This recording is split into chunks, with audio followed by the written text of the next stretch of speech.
This is very embarrassing. Yes, it is. I would have preferred knowing you a little longer first. Just a minute.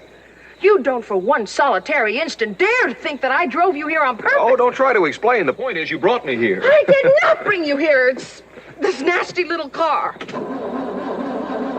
But you said yourself earlier, it's a very nice little car. And as you said before, it does have some peculiar traits, and I agree with you completely. As a matter of fact, bring it in tomorrow and I'll find a replacement for you. I don't want the car replaced.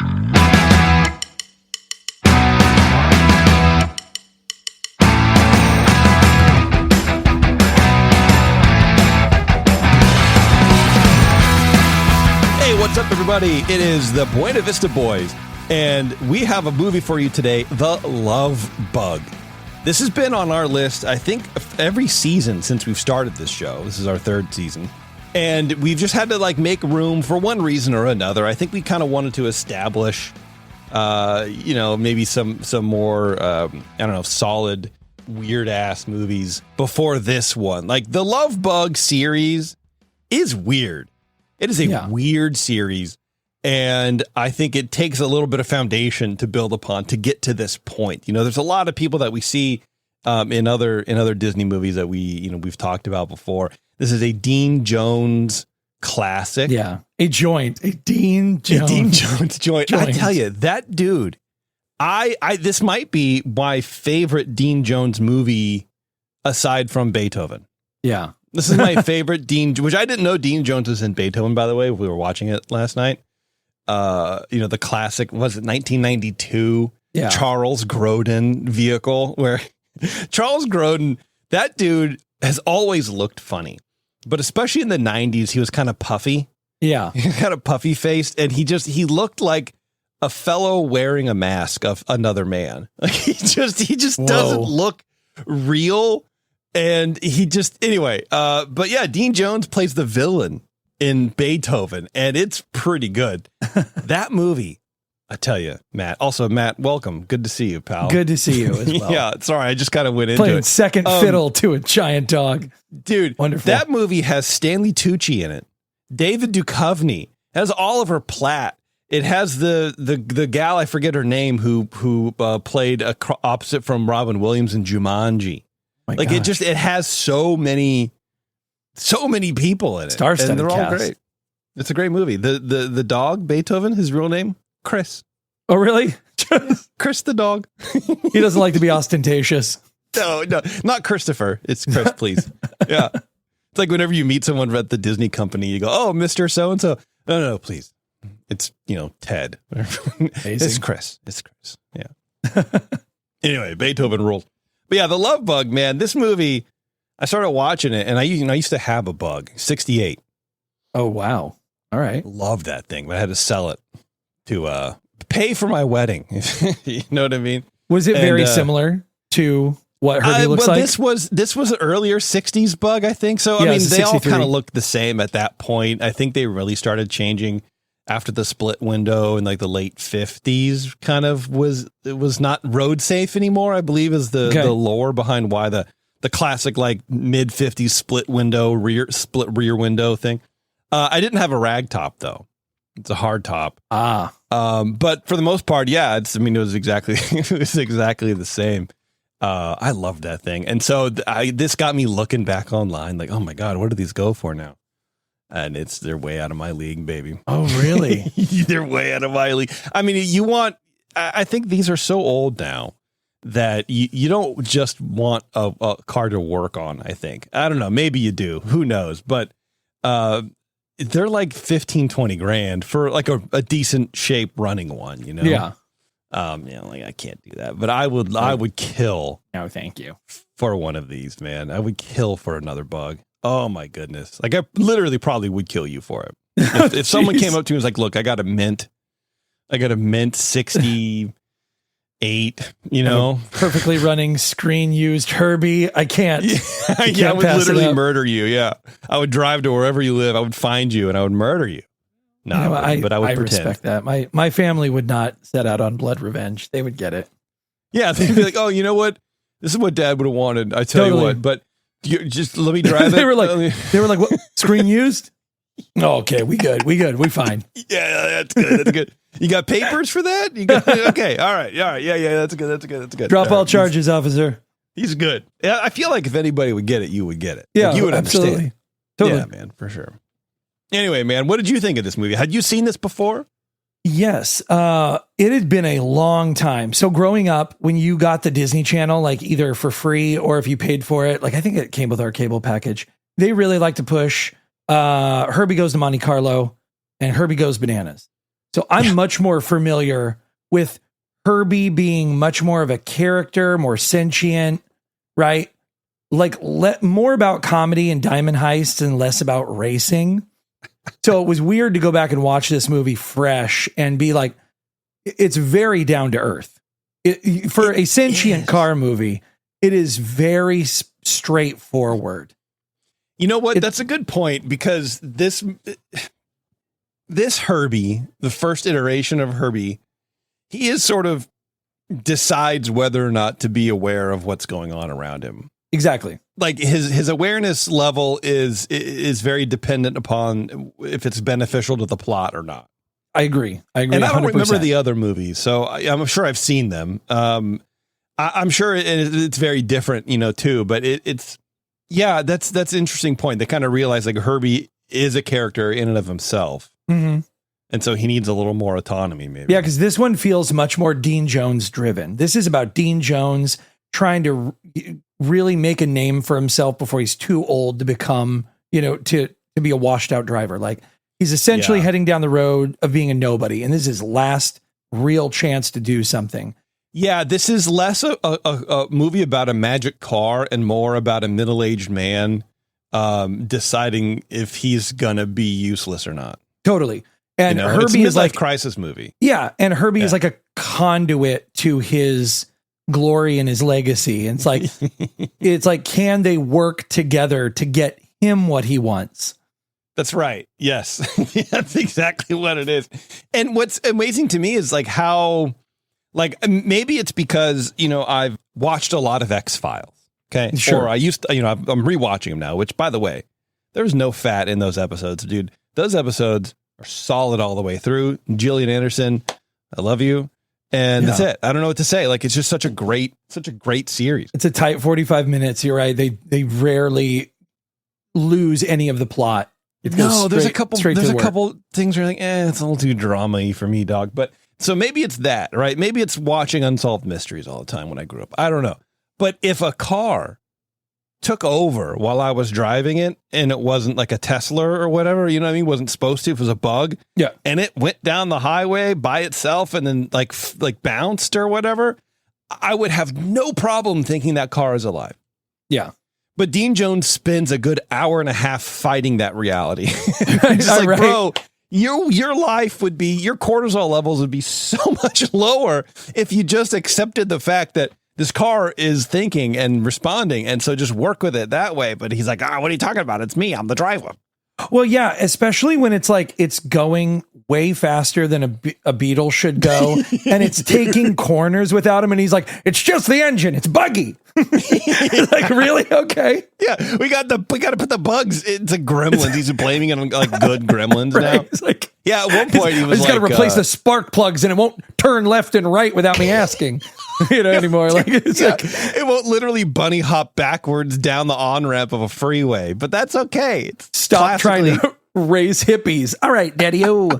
It's so crazy. It is wild, dude. And that's a good point because, we, as far as we know, that's a stock engine. And I know in your notes, you'll talk about it more, but there's one point where someone goes, 40 horses of power or whatever. Which is like a standard VW engine. Yeah. And it's like, does this man who used to race cars for a living, who still does race cars for a living, I guess, right? But does he really believe that a 40 horsepower VW Beetle motor can outrun a Porsche on a racetrack? And he has no question. He doesn't question that at all. At all. No. He's like, yep, that's me. I'm so good. I can make this engine go super fast and not explode. Like some modifications I made. Oh, okay. Yeah, you're right. Like by taking an entire engine out, do you mean? And replacing it with one that works? Yeah. Yeah. Like so funny. Man, but I will dude. say that, yes, we've seen a lot of Dean Jones movies. And I think you had said that this is your favorite one. And I can see why, because it's like in every other movie, he's sort of like, he doesn't, I don't know what the word is. It's like, he's never wrong when he's clearly wrong. Like The Ugly Dachshund, $1 Million Duck. There are times when this guy is straight up wrong and his wife is right. The people around him are right. He's just stomping his foot and being a complete asshole. And in this movie, one, he looks so cool. He just looks cool. He's got the sunglasses on. He looks amazing. And it's like kind of cool. And then he finally at some point like gives in and he's like, okay, I'm not 100% right. I'm only slightly right.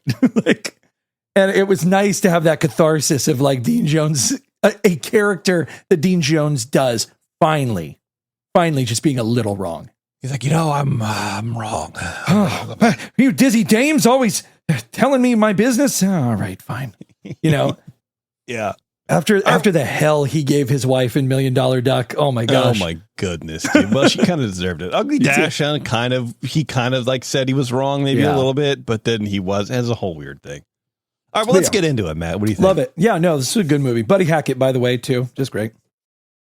You don't believe a word I said about this little car, do you? Well, there's always a first time. I imagine Adam thought woman was a pretty funny piece of equipment when he met Eve. Well, that's a start. You can't believe it all right away. It takes time.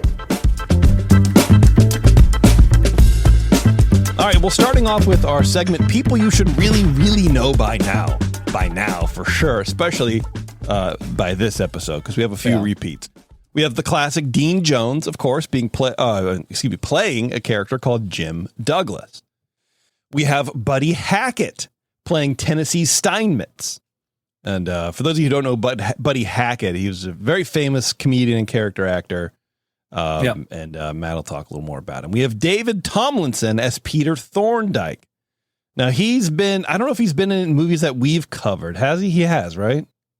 I can't remember if he's been a character in one of our movies yet, but I thought yeah, I can't remember either, but he was famously the dad in Mary Poppins. Yes. No, and he's also the fake warlock in Bedknobs and Broomsticks. I love him. The fake Dick Warlock. Yes. I don't know if we talked about that on air, so we have to cut that out because then I have to explain the whole thing. Joe Flynn, the classic Joe Flynn, the dean at Medfield College is now, moonlighting. The least drunk he's ever been, and they still got him drinking champagne. Yeah. He plays a guy called Havershaw, which is basically David Tomlinson's right-hand man. Yeah. And then we have Michelle Lee as Carol Bennett, the love interest of both Thorndike and Douglas, right? So she's kind of catching the eyes here and there. Starting off with more action in a Disney film ever at this point, we have footage of a demolition derby. So these people are going in, I guess, like a figure eight track or something like that. And these cars are they're barely missing each other. I know. But I'd also bet money that this is sped up like 20% because there's no way like a 57 Chevy and a VW Bug could move at the same speed. Yeah. no way. It bothers me too. I'm watching this movie and it's like, if you've ever been to like a classic car show, you're just like, how would you even let this happen? These beautiful cars just smashing the shit out of each other. You know, I heard a story once and I've never looked it up to determine if it's true. I think it was even on like, it was an interview on Stern. I forget what it was, but it was basically about Sylvester Stallone and his stupid kids would buy 57 Chevys. Oh God, and fix them up just to demolition derby them. Really? They would fix them up and like repair them or whatever, and then they would just wreck them. That was their hobby. They had so much money they would just wreck classic cars. I think I hate him now. Yeah, no, dude. Like I had no problem. We had no blood feud, but now I think I might. Yeah. Would you say he drew first blood? Yes. Yeah. So anyway, I love a demolition derby. I've seen one in real life, but this one was kind of weird in that they're going around, like I said, in a figure eight, and where the road intersects, it seems like they're trying not to smash. Yeah. I don't know. I'm used to the ones in like big open dirt pits where everyone's just reversing into each other, to protect the engine, right? Yeah. No, and I think the weird thing here is like, I guess when I think of a demolition derby, I always think of like, it's like an arena and it's like, last man wins. This feels like this is a race with demolitioning happening. That's the weirdest part to me. It's like, no, you need to keep moving forward while smashing. Yeah, it was very odd. It seems way more dangerous, but I guess it was. We'll get to that later. Yeah. One of the cars wrecks super bad, and through some clever editing and continuity, we find our man Dean Jones climbing out of said flipped over car. Sad womp womp music plays, and as Dean gets a ride home from his manager, yeah, that's right, a manager, fella. We get his character laid out for us in this classic movie here. I'd like another shot at that prize money. Okay for next Sunday? No, Jim, it ain't okay. Now look, Vice, I know... No, you look. All of my drivers are 18, 19. You're too old for these kid snorts. You're liable to get hurt in there. You used to be a big track driver. Ain't you got no pride? I ran out of pride when I ran out of cars. Jim, you gotta look at yourself. Okay, you start out all right. You win a couple of tracks, you think you're on your way. But it didn't work out, did it?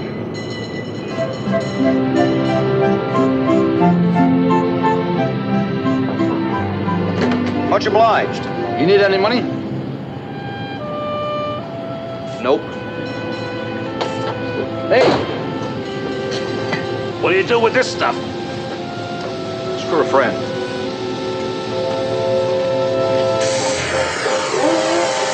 Hey, how'd it go? Okay. I brought you something. Oh, thanks. Oh, the poor thing.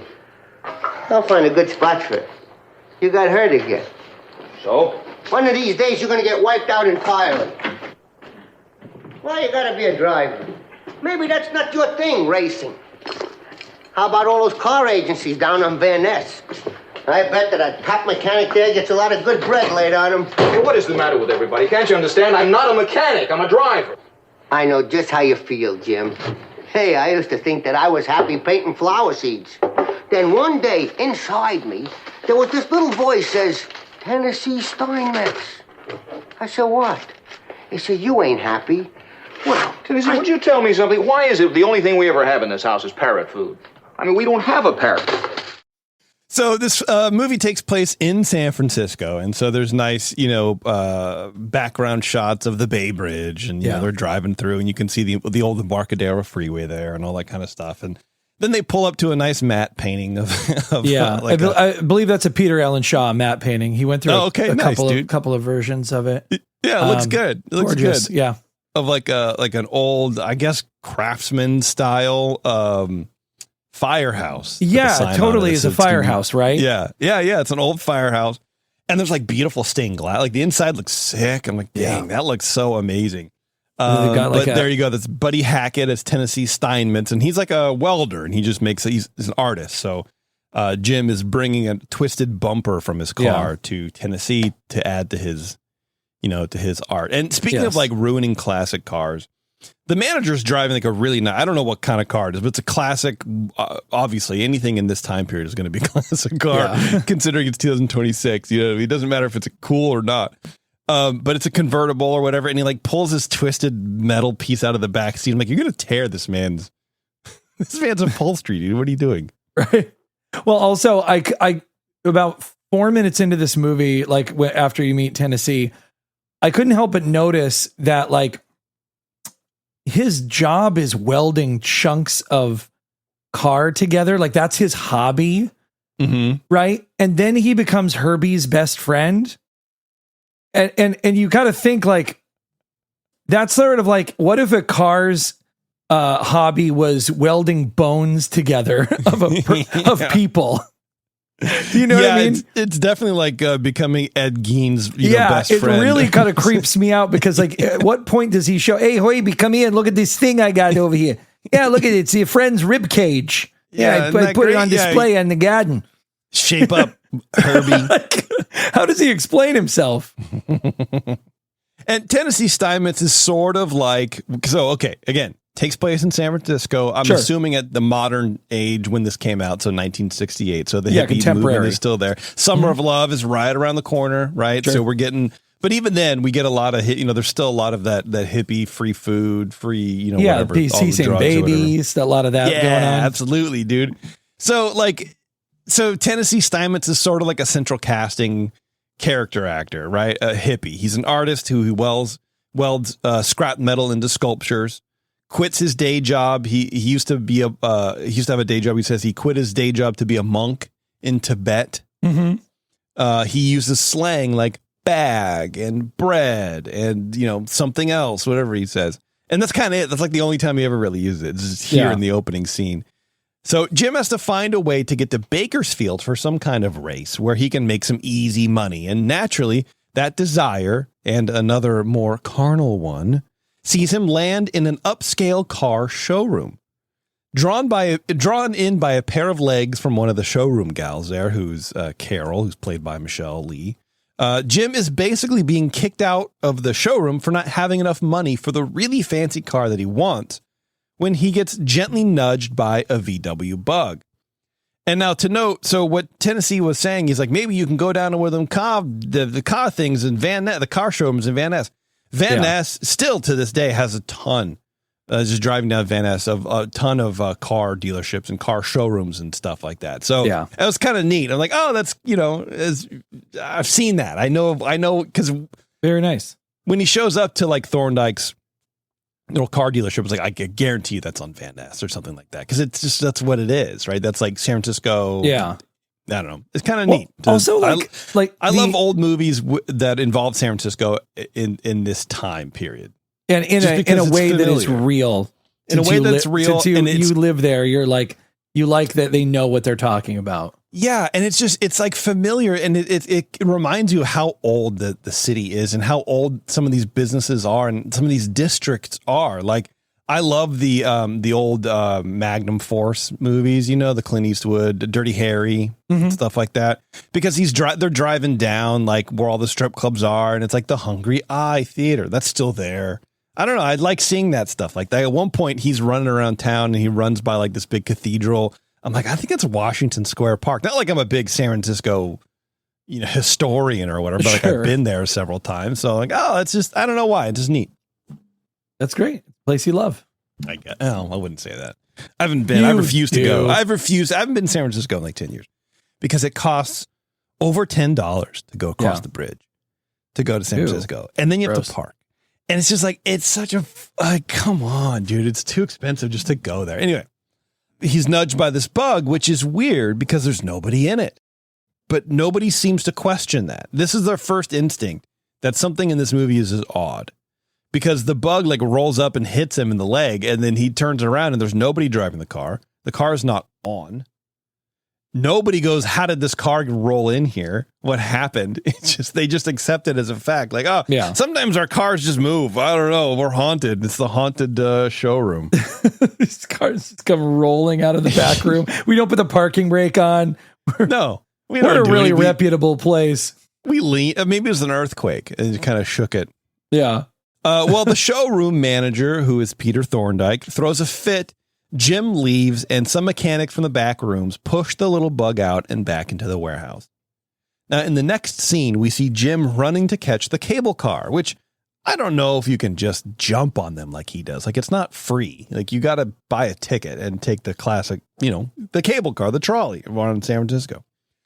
But as the trolley passes by the camera, we see the bug from the showroom following close behind with nobody in it. So again, it's just driving on its own, following Jim, presumably. Yeah, and how they did that was they moved all of the steering columns, like the steering column and the shifting column, into the back seat. They ripped the back seat out. And so there is a driver in the back seat of the bug, almost no look driving, Jeez, from the back seat.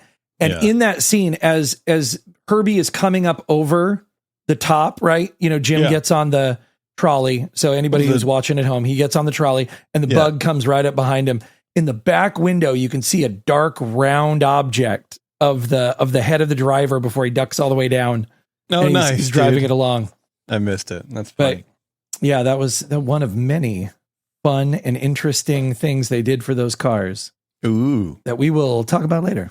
Nice. Later the next morning, Jim and Tennessee are woken up by San Francisco PD's finest.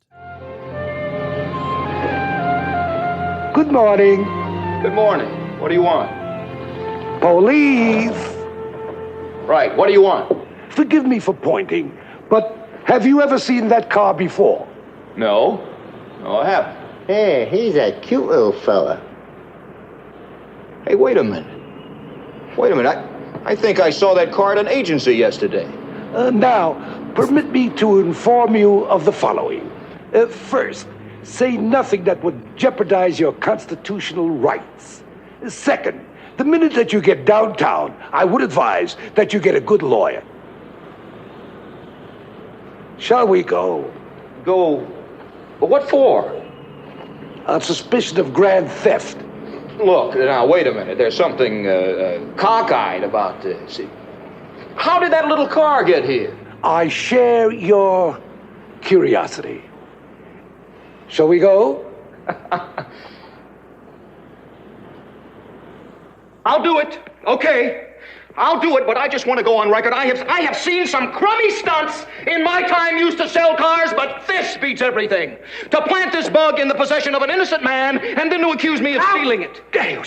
Are you suggesting that I would stoop to such tactics? That's exactly what I'm suggesting. In the first place, it might interest you to know that under normal circumstances, I would never sell a car to someone with whom I am not, well, shall we say, socially compatible. Socially compatible? Please, You sell a car? let's not go through that again. I think we've worked it out very well. That's such a good insult. Yep. It's not socially compatible. With you. So basically what happened is the car follows Jim home. Jim doesn't know it. Cops are called. And it was a weird performance by the police officer, but they're like, yeah, look, you're going to come downtown because you've stolen this car. And Jim's like, how did that little car get here? Which, by the way, if you ever want to hear the words little car 100,000 times in a movie, little car, this is the movie for you. Yeah. That's all they say. So what ends up happening here is that Jim buys the bug from Thorndyke in order to avoid charges of grand theft auto. Both he and Mr. Thorndyke are just shouting in the rest of this whole scene. So it's not really like clip friendly. But at the end there, the bug shoots oil out of the side of its front wheel well onto the shoe of Mr. Thorndyke, which the engine is in the back, right? So the oil pan is in the back of the car. There's no reason for oil to be in the front of the car. Yeah. Much less how is it shooting out?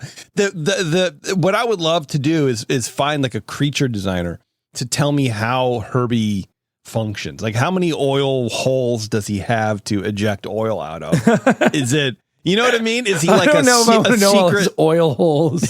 super secret spy car escaped from a lab? Right. It just doesn't make any sense. So, but that's me. I don't know, man. At any rate, Jim is in the bug and he's heading towards the freeway. He's like, I'll take the car. It's fine, whatever. He's driving it home. On the on-ramp, for some reason that they don't fully explain, the car suddenly brakes. And by brakes, I mean we get a shot of the brake and the clutch, of course, depressing by themselves, and the car screeches to a halt. The front end shimmies. The entire car does a short hop into the air and then proceeds to back down the on-ramp and then go off the freeway. Yeah. It hops. I don't know. Don't know how or why. Like, is it afraid of the freeway? Well, I don't know. Has it ever been on the freeway? Is this his first time driving on the freeway? He's a little nervous. Maybe yeah, that's like, I don't know. Yeah. A little shudder. Jim drives the car back to Thorndyke's, or maybe the car drives him. I don't really know. It's not clear. But as Jim tries to press the brake, no clutch, of course, the car doesn't respond, instead choosing to slam into Thorndyke's Rolls Royce. This time I'm certain it's a Rolls Royce because he says it is. Yeah, I know. Okay. But mysteriously, the bug bounces off the rolls with no damage. Nobody comments on this at all. The fact that Jim probably did 10 miles an hour into the back of his car and it just bounced back. Anyway, as Jim gets out, he demands his money back from Thorndyke. Have you gone mad? Okay, what's the joke? What do you mean? I don't know how you rigged it, but I'm sure that car's a real cut-up when a convention comes to What town. in the name if of I wanted a trick car, I would have bought one in a joke shop. Allow me to say that I haven't the slightest idea what you're talking about. You come blithering up in that beastly little car and assault my personal Rolls Royce. I brought it back. I want my money, I want the papers I signed, and then I'll get out of here and you two clowns can have your little laugh. Mr. Douglas, if there is anything wrong with the car, would you be good enough to tell me what it is? Well, there's nothing essentially wrong with the car. It's just that it wants to go one way and I'd like to go the other. Well, whatever it is, none of it is covered in our gilt edge guarantee. That I can tell you. I'm sure of that. If you examine paragraph 12. Excuse me, Mr. Thorndyke, but if I sold this gentleman the car, I feel a certain responsibility. Do you mind if I try it? Miss Bennett, our dinner engagement. I won't be a minute. God, look at that car. I love this thing so much. Anyway, this sets us off on a wild couple of scenes with the bug starting and stopping, drag racing two stoners in a hot rod all by themselves, and generally acting weird and unpredictable. And Carol's driving, so it's like, it's not Jim doing it or whatever. Jim takes it home to work on it, and Tennessee starts going off about how machines are becoming smarter and smarter to replace humans, which is very timely, I think. Very timely that kind of freaked me out when he started talking about that. Yeah, for sure. Like, oh man, they've known about it, and it takes place in San Francisco. Little car's going to kill us all. Yeah, it's going to climb in and kill. He almost sounds like a baby version of Mark Wahlberg. Hey, gee, guys, say hi to your mom for me. Yeah, let's go get that thing. I find it funny though. It's like this whole scene with Carol and Jim.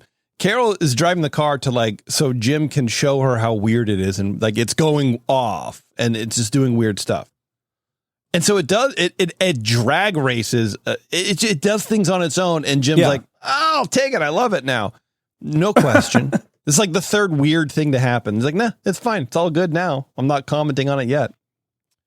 The next day, Jim and Tennessee take the bug out for a drive to test some of the changes that Jim made to the car, to quote, get the bugs out, like we were talking about earlier. And the car finally gets its name. Now, it might be a bit hard to hear from the flute music underneath the dialogue, but, anytime anything gets a name, it's an important clip to play. Yeah. What'd I tell you? Now it handles good. All the bugs are gone. Herbie's all right. Who's Herbie? This little car, named after my Uncle Herb. He used to box middleweight, preliminary mostly. Gradually, his nose got shaped more and more like it reminded me of this little car. Do you mind? Whatever you say, Tennessee. Herbie. There you go. Sounds good, man. Yeah, whatever you say, Tennessee, you friggin' weird ass. So Jim is ready for his first race in Herbie, which is like the Jackrabbit Springs something or other. Now, this is the ride. This is the thing in Riverside that he needed to get to, or to Bakersfield that he needed to get to. And it's in this scene that we get Herbie in his iconic off-center racing stripe and number 53 decals. This car is burning up the track. He's passing all sorts of cars, Corvettes, Porsches, and other types of cars that I don't know. At the last second, Herbie pulls ahead and wins the race. Huzzah and hooray. We did it. We did it, folks. Our boy did it. It's the end of the movie. Of course, Tennessee has been talking to the little car, so he knows that the car did all the work. But Jim still thinks that he fixed all that weird nonsense. So Jim's a little bit full of himself. And what happens when the main character is full of themselves? That's right, conflict. So at this point, Thorndyke approaches Jim and wants to buy the car back because Thorndyke was in this race. So in addition to owning a prestigious car dealership on Van Ness Avenue in San Francisco, Thorndyke, who's got to be mid-60s, is also a race car driver. Right? It's just what happens. So the two agree to settle it on the track like real racing human males should. Winner gets the car. Plot point. Yep. And we don't have to wait long because the race is at Riverside in the very next scene. Thorndyke is in a very hot-looking silver Porsche, and he rules the race for most of it. Until Tennessee holds up a sign telling Herbie to floor it. And the little car can read now in addition to hear and think. And he passes Thorndyke to win the race, but not before firing oil at him, not once, but twice. I believe it's when he passes him or something. I kind of forget now. But Thorndyke's in his car and he can angle it right in. He can figure it out as he's passing when to fire the oil. So the first time he did it, it was like a dog peeing on his leg. Yeah, so he juiced on his foot. Yeah, is this more like, is this like poop? Is he firing poopies out? Doesn't he need that oil? I mean, you know what I mean? That's all I'm saying. So that's what happened. Then we get so then Jim owns the car now, right? It's his fully. There's no more payments on it. He won it from Thorndyke fair and square. But then we get a rather confusing montage here where Herbie and Jim keep racing Thorndyke at various racing tracks around the state. So I guess Thorndyke is also a race car driver in addition to running a very high-end car shop in the city. I guess it's what I forgot. I wrote that in my notes. It's like, it's a really nice point, Jason. Good job. Yeah. There's no, did they mention that at all earlier? He just, all of a sudden, he's just happens to be a racer. Yeah, he just happens to. And he looks, now, folks, he is, if you haven't seen this, he's basically his character from Mary Poppins. Yes. Nice suit, pinstripe suit, bowler hat, well-groomed Englishman. Apparently he's a race car driver too. Yeah, but there's nothing in his shop to determine that or anything like that. It's just, whatever. It is what it is. So that's what happens. Now, the races continue through Vegas and down into Mexico even, each time seeing Thorndyke losing to Jim and each time seeing Jim win. So Jim has won 5 or 6 races or whatever it is. He's in the newspaper. He's everywhere. Later on, Jim and Carol are on a date, which is about time, really, to be honest with you. Thorndyke knows about it and encourages Carol to go on the date to find out more about Jim because he wants Jim's car, but he also is like, well, if we can't get it, maybe we can get him on our team. I don't know. So find out what's going on with him. And she's like, yeah, okay, go.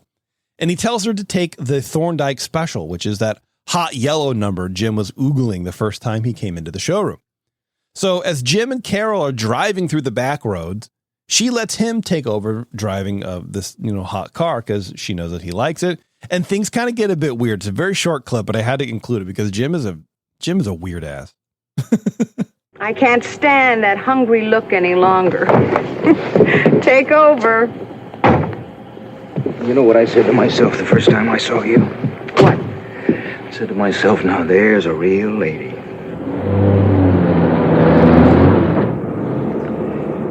This is how it ought to be. Me and these kind of wheels. Excuse me asking, but aren't you doing all right with the little car? Sure. But can you imagine how I'd make it with equipment like this?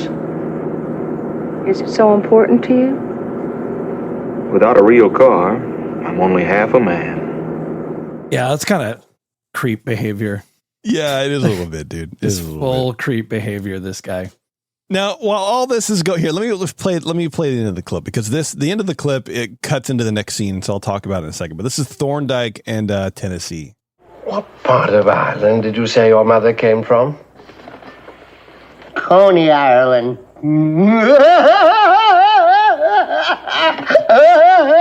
I'm going to make some more coffee. Dude.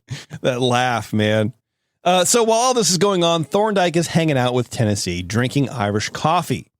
And if you didn't know, they were made popular in San Francisco. So a little bit of local fan service there. While Tennessee isn't looking, Thorndyke sneaks over and dumps his Irish coffee into Herbie's gas tank. And I think he does it at least one other time, but definitely multiple times. He's just dumping it in there. Why the car let him do it, I have no idea. Yeah, this is that weird part where Herbie is only selectively sentient. Yeah. Right. And I do think I like the little bit that they do, and they don't have to, but I like it, where he pours the coffee in, right? Yeah. Then he gets on his bumper and bounces to work it through the engine. Like that wasn't necessary. Yeah, but I to, like like, that little extra bit to like mix the gas tank up. Yeah, he's juicing it through. Yeah, very funny. Yeah, and this is, again, we're debating the merits of a movie about a car that can move on its own. So already we're just stupid. This is always our territory. It's these little things that just that I want to say take me out of it, because I don't believe for a second that a car is, but do kind of take me out of it. Well, yeah, like, why did Herbie let him open the trunk and open the thing why isn't he squirting oil on him? He's already shot him with oil twice. Yeah. So maybe he's out of oil. This is my problem with movies like this at all, especially movies with like magic or somewhat supernatural behaviors, is they never, if you don't have the yeses and nos, like the rules of do's and don'ts, it's really hard for me to watch it, because I'm like, okay, is this a rule? Is this like a thing that you can do? Is this a thing that you can't do? Like, right. Yeah, why isn't Herbie doing this now? Is Herbie asleep? Is Herbie only magical during the daytime and he loses his power at night? Like, yeah, I don't know any of these things. No, neither do I. And apparently neither did the writers. Yeah. It's the day of the big race, and so far, so good. Herbie seems to be doing just fine. He's leading the pack, speeding past Thorndyke when, as fate would have it, the car starts to sputter. Herbie swerves, spins out, and heads toward the pit. As he passes Tennessee, he shoots out a bubble from his tailpipe, and it splatters against the chalkboard Tennessee is holding. And it's a bubble. It's like a white bubble. It looks kind of like, I think the name of the thing was Rover from the old Prisoner TV show. That bug, the big bubble, that white thing that would come and chase people. That's what it looked like. Yeah. So Tennessee tastes it, and he goes, it's whipped cream. And he goes, tastes like Irish coffee. Putting two and two together now. Yeah. But Herbie is worse than ever now. His wheels are crooked. He's sputtering. I guess the implication there is that he's drunk. Yeah. He's a real mess. Needless to say, Thorndyke wins the race. And again, if you want to get technical, I don't know how a messed up gas tank wobbles your wheels out like that, but what do I know? Yeah. How does it create two absolutely effed up axles where it's just like the wheels are just going every which way? Later on, Carol comes over to tell Jim that she's left Thorndyke's place. Like, she's quit. She doesn't want anything to do with him now. But Jim wasn't home. So instead, Tennessee asks her to help him fix Herbie while he tells her all about how the little car is really the driver and not Jim. Later, Carol and Tennessee are outside cleaning Herbie up when Jim rolls through in a fresh new Lambo.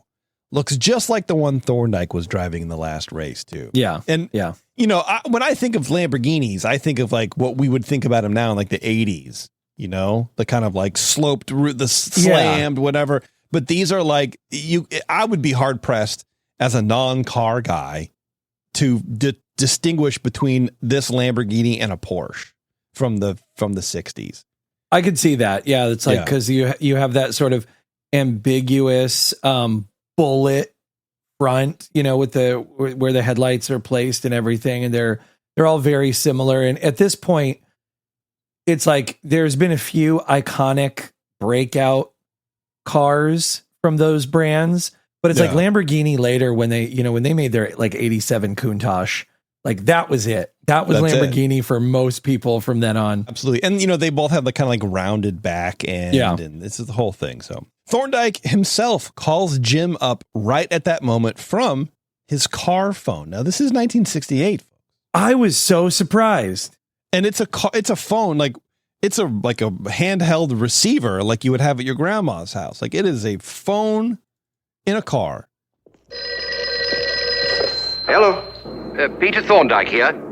Well. Yeah, Thorndyke, I know what you did to my car. You need your brains kicked out. Well, you can imagine how I must feel. You see, I'm simply not responsible when I've been drinking. You know how it is. Forget it, and goodbye. Wait. I understand from a friend of mine that you purchased a new Lamborghini today. So? I'm also informed that you owe a great deal of money on it. Now, myself, for sentimental reasons, I like the little car, and I'm perfectly willing to increase my previous offer and give you $1,500 for it.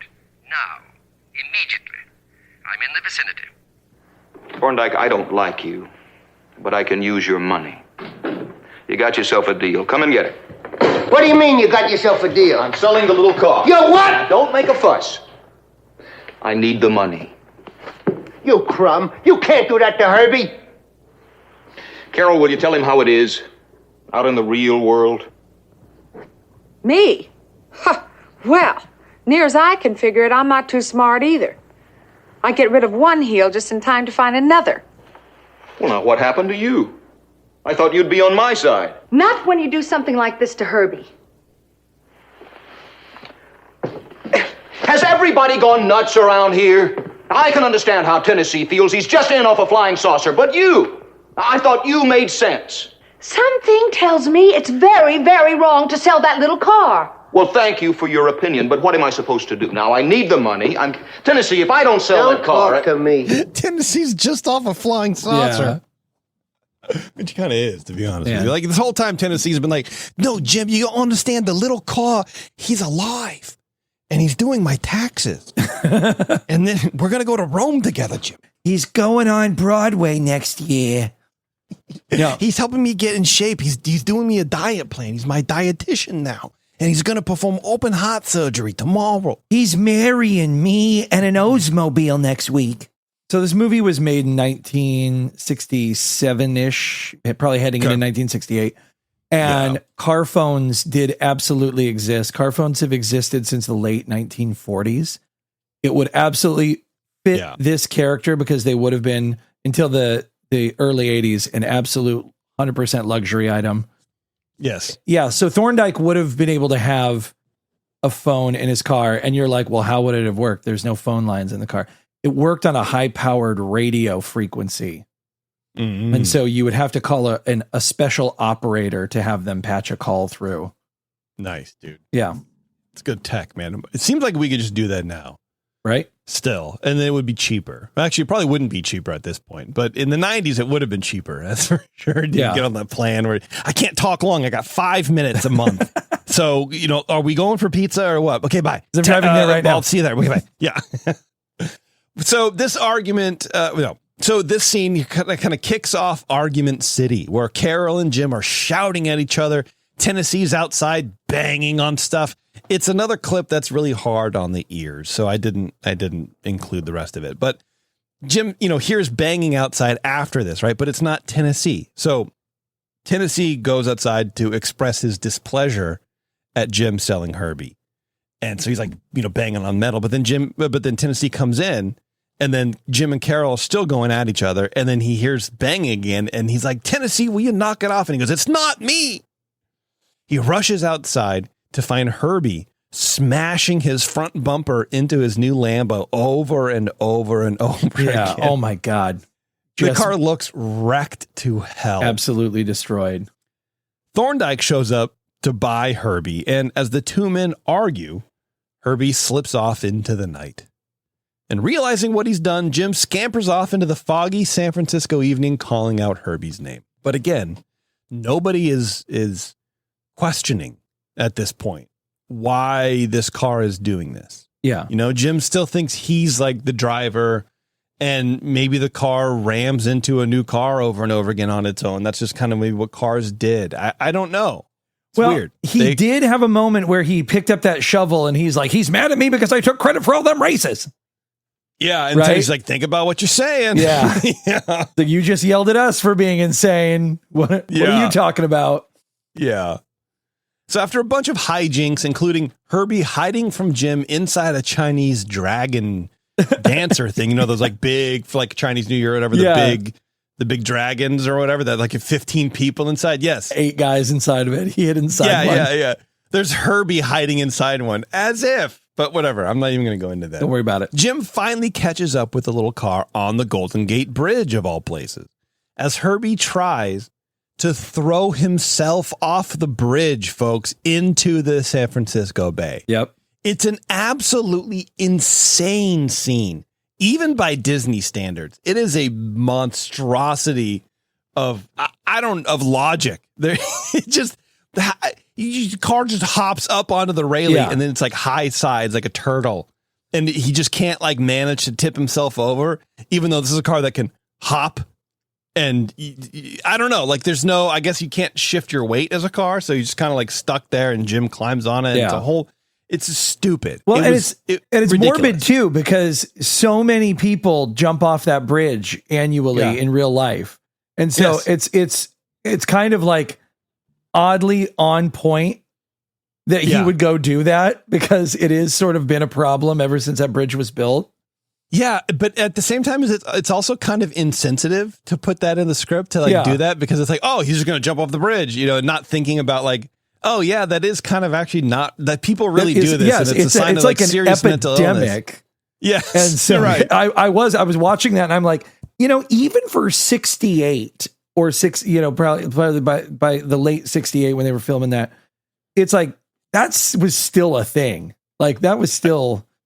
Yeah, only recently they put netting underneath there, like safe, and it's like saved a couple people's lives. And afterwards, they're like, "Yeah, I didn't." And most of the time, when people commit suicide, especially off that bridge, sometimes they survive and they go like instantly. As soon as I left, I'm like, I don't want to do this. Yeah, well, and so I don't know, but it seems weird. Like with the car, Herbie is so depressed because he got replaced by a Lambo.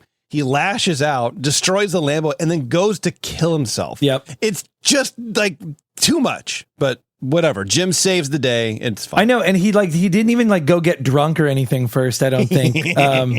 But yeah. And a lot of that shot, which is interesting, is like I think the bottom part was manufactured, and then the entire top part, like of the bridge and then the water underneath is all matte shot. Yeah. So it looks great. Yeah. While on a tear through Chinatown, Herbie wrecks some kind of like fish market stand. I don't know. It's just, a bunch of boxes outside. It's a nothing little scene, but we suddenly find Herbie essentially being used to pay off the damages done to that stand to the owners of the stand. Mr. Wu wants to buy Herbie and call the debt square. Yep. But Jim deals with him, and Mr. Wu agrees to let Jim drive Herbie in the upcoming El Dorado race.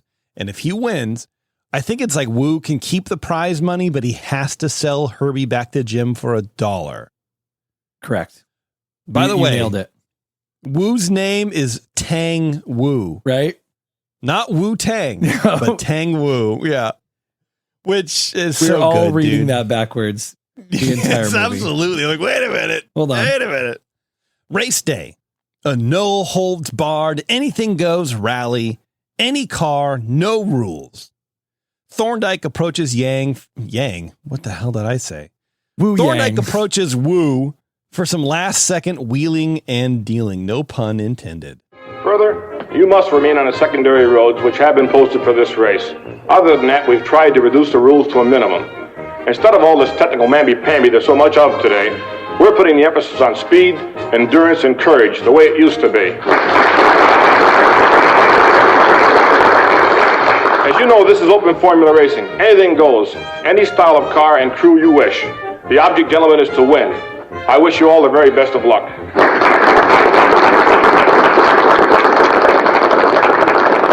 Mr. Wu, I understand that you are the new owner of the Douglas car. As I, too, am interested in the vehicle, I took the liberty of looking you up. Thank you. You will therefore forgive me, sir, when I say that you are perhaps not quite as naive as you look. In point of fact, you are a very shrewd operator, one who has managed to acquire, by one means or another, legitimate means, of course, a number of varied enterprises. It is truly written, one cannot lose them all. In the light of this, would you entertain a sizable wager on the outcome of the race? Wager? The goddess of fortune will always find me her most ardent suitor. Splendid, splendid. Shall we step in here, a little more private? You, Mr. Thorndike. I've always wanted to meet you. You heard of me? How charming. Are you not the gentleman who originated the idea of small print on bottom of automobile sales contract? The very same. That's a pretty good line, man. That's I don't know. I'm also like, there's nothing like entering into a contract with someone who just insulted you by saying that you're not as naive as you look. I'm just a Chinese businessman. Do what do you want from me? I couldn't stop looking at how spray on gray, dude, Tang Wu's hair looks in this movie. Straight from the Halloween Superstore. Yeah, freaking absolutely. I was just looking at it like, okay, they dropped off at Party City real quick. Yeah. Where they open that It's scene. it's like the same color that kids go to school with, at their like 100th day, like kindergarten or whatever. Right. Schools do that. Yeah, no, I used to do civic 100 years theater, and it's like that's exactly what you do. You take a 20-year-old who has to be a grandpa, gray his hair up like that. Yeah, it's like so good, dude. Yeah. It's like, oh, this is. Are you wearing a bumper on your head? No, that's. I'm old. Oh yeah, okay, got it. I love it. So the deal is basically, if Thorndyke wins, he gets the car. That's kind of it. And then we sort of get an implication of like, well, what happens if Wu wins? And he's like, well, what do you got? Kind of essentially, and we don't really know. The scene ends. That's it. So the race is on. And of course, Herbie smokes everybody, leaving Thorndyke in the lead for some reason, I guess. I don't know. That's how fast Thorndyke's car is. Because like if Herbie's like blowing everybody out of the water all the time, I don't know why Herbie's just not in the lead from the jump. But Thorndyke is in the lead for a lot of this, right? Yeah, he is. Thorndyke gives the signal to Havershaw, his co-pilot, because it's a rally, right? So you have a navigator in the seat and then the driver, right? And so Havershaw pulls a lever and basically just spy hunters Herbie. Like he dumps a bunch of oil from behind the car, making Herbie and team spin out. And so, by the way, inside Herbie is Jim, of course, Carol, and Tennessee. Because you want your car to be as heavy as possible in a race. Waste as much gas as you can. Yes, absolutely, dude. Which it is crazy work to just dump oil slick because Herbie can just overtake them again. Like I didn't really understand that point of it. And also everybody else behind him is going to spin out too. It just, whatever. He didn't care. Like, I mean, that's good for him. That's the thing. Yeah, right. Exactly. He's like, all right, whatever, dude. Cheater. Well, I just don't understand. If you're doing that, why aren't you bringing out spike strips? You know what I mean? Have Joe Flynn drive ahead and spike strip the shit out of that thing. Just at this point, let's have a machine gun nest. Right? I mean, you know what I mean? Like what landmines? Landmines, exactly. Come on, dude. We're just killing everybody in the hotel room the night before. Those jacks, right? Just dump jacks out of the back of the thing. Yeah, what are those called? I used to know because just a freaking. I mean, it's basically the Purge, but for racing. Yeah. I mean, if you're allowed, you might as well. You might as well do it, man. So anyway, it's crazy work because, like I said, Herbie can just overtake them again. But things go from nutty to bonkers, and you have some absolute wacky hijinks in this first day of the race. It's a 2-day race. You have a bear in the car. So you have cool. a team of Chinese men picking up Herbie when he runs out of gas. Herbie getting flipped on his roof when Thorndyke passes by. That's how fast Thorndyke was supposed to be going. In fact, Thorndyke is so far ahead of everyone that he has time to get out and tape arrows onto a sign, misdirecting not just Herbie, but everyone. There's more, but you get the gist. At one point, Herbie, he's like going so fast, he like skips over a pond of water, like you would huck a rock and it would skip over the water. Herbie like does this bounce and like jumps and like skips over the water past Thorndyke and drives on. Yeah. It's bananas. So in that scene when he's going over the pond, like, first of all, that was really cool. And I had no idea how they did it. And I was looking up this really great documentary I'll drop to everyone later. And they kind of go over it frame by frame. So they went out to the Golden Oaks Ranch. I think it's the same place they filmed Follow Me Boys. And that same lake out there. And what they did is they set these giant telephone poles into the ground on either side of the pond. And they took a completely stripped out VW Bug and they put a bottom in it so it wouldn't take on water, right? And they put a giant wire across the two poles that then had a track on it with wires holding up the bug. And so they would run it down the wire on, with the track piece, the wheel piece being holding up the bug. Hard to explain. Okay. But basically what you would think would hold up a bug on a wire. And they essentially just bounced it. They would bounce it across the water. They would dip it up and down as it was going across. And so imagine like weeks and weeks of filming this bug dipping over the water with like 3 stunt mannequins inside of it. Jesus. Yeah. That's cool. Yeah, because it's practical. It's not a mat or anything like that. No, it's real. Dean Jones said it took about 2 weeks to do it. And so it's like you got these mannequins inside this stripped out bug, and they're just bouncing it across the water in real time on wires. And then they had to go back through and they had to paint the wires out. What an insane, like, imagine being a producer on that movie, and then, the team comes to you and goes, all right, look, we got this shot. It's going to look sick, but it's going to take 2 weeks. Yeah. Plus all this extra work to get done. And we need $50K or whatever. You're like, no, dude, just pretend. I don't know. Take the scene out. Make it I was surprised they didn't make it a cartoon. You know what I mean? Dude, For that one moment, just draw it as a cartoon and just be like, I don't know what to tell you. That's what we did. Yeah, dude. But it was very cool. It's very cool to see them work on that and see the riggings and everything put together. Yeah. To make the shot. I love movie magic, man. It's one of the coolest. That's probably why I love Disneyland so much. It's just one of the coolest things. Yeah, man. It was really interesting. So on to day 2, the final leg of the race. Plenty more funky stuff happens, and it all culminates with Herbie and Thorndike neck and neck, barreling down the finish line. And I know I'm sort of advancing like 20 minutes of the movie without really talking about it, because it's wacky, it's weird, and you guys should just see it for yourselves. It's done really, really well, but it's odd. A lot of fun stunt driving stuff going on. Yeah, exactly. Suddenly, Herbie cracks in half. Now, there was a throwaway line where Herbie or Tennessee is like, "Oh yeah, I had to like break the frame to like get him just re-straighten it after whatever happened in Chinatown, I guess, or whatever."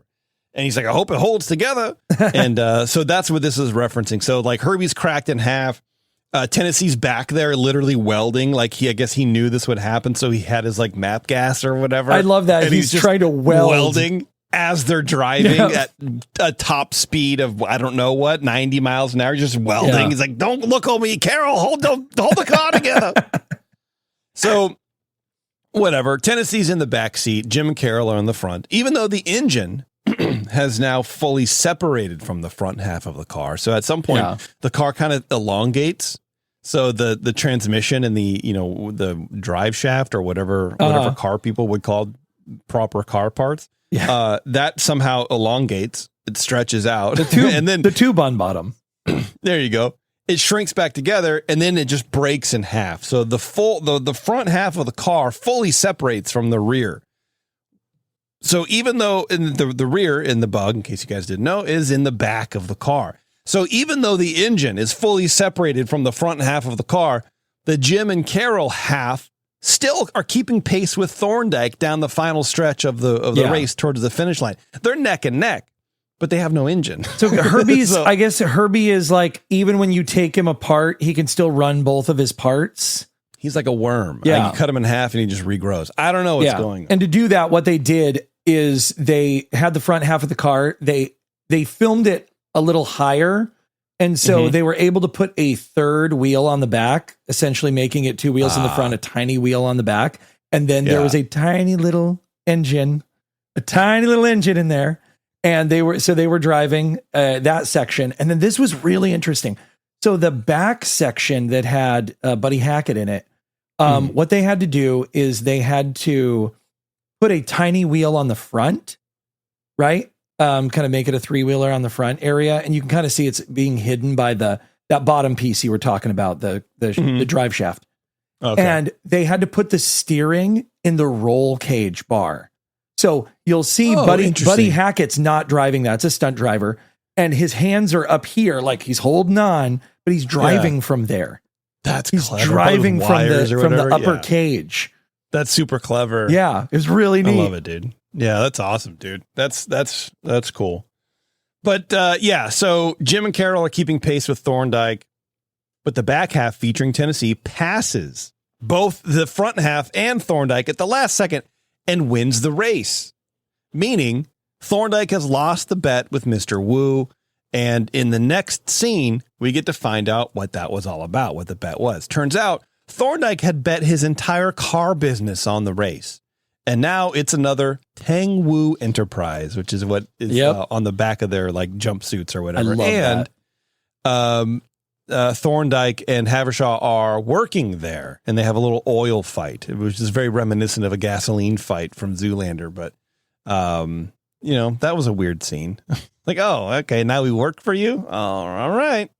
So we're out front of Tang Wu Enterprise. Herbie pulls up, and Carol and Jim get in the car, but they get into the back seat. They don't get into the front seat. They get into the back seat. If you ever gotten into a VW Bug, there's only 2 doors. Yeah. So to get in, it's not just like, oh, we just jumped in the back seat because it's the closest door. No, you have to like move the seat forward and climb. It's not easy. It's not an easy thing to get into. So I found it very funny that they're just like, oh, we'll casually get in the back seat. Tennessee asks where they're going to on their honeymoon. So this is, they're married now. And Jim replies that they don't know because Herbie hasn't told them. Then the little car drives off down the road, down through Union Square, and the movie ends. And Herbie's just driving them around like they're just being chauffeured around the city. Yep. No driver. They're just in the back seat just because. And they're just best friends to the point of where they're like, take us wherever, buddy. Yeah. Herbie, you know the town so well. We trust you. Exactly where you're going. We trust you. You're not suicidal. Yeah, no, there's no way, dude. Anyway, folks, that is The Love Bug. All in all, good flick. Yeah. I think it was good. I like Dean Jones, some of the stuff he did. And like I said before in other shows, I really enjoy the small reactions. I think that's what separates a good actor from a great actor. It's like the tiny reactions, like in the beginning where Jim's getting out of his manager's car.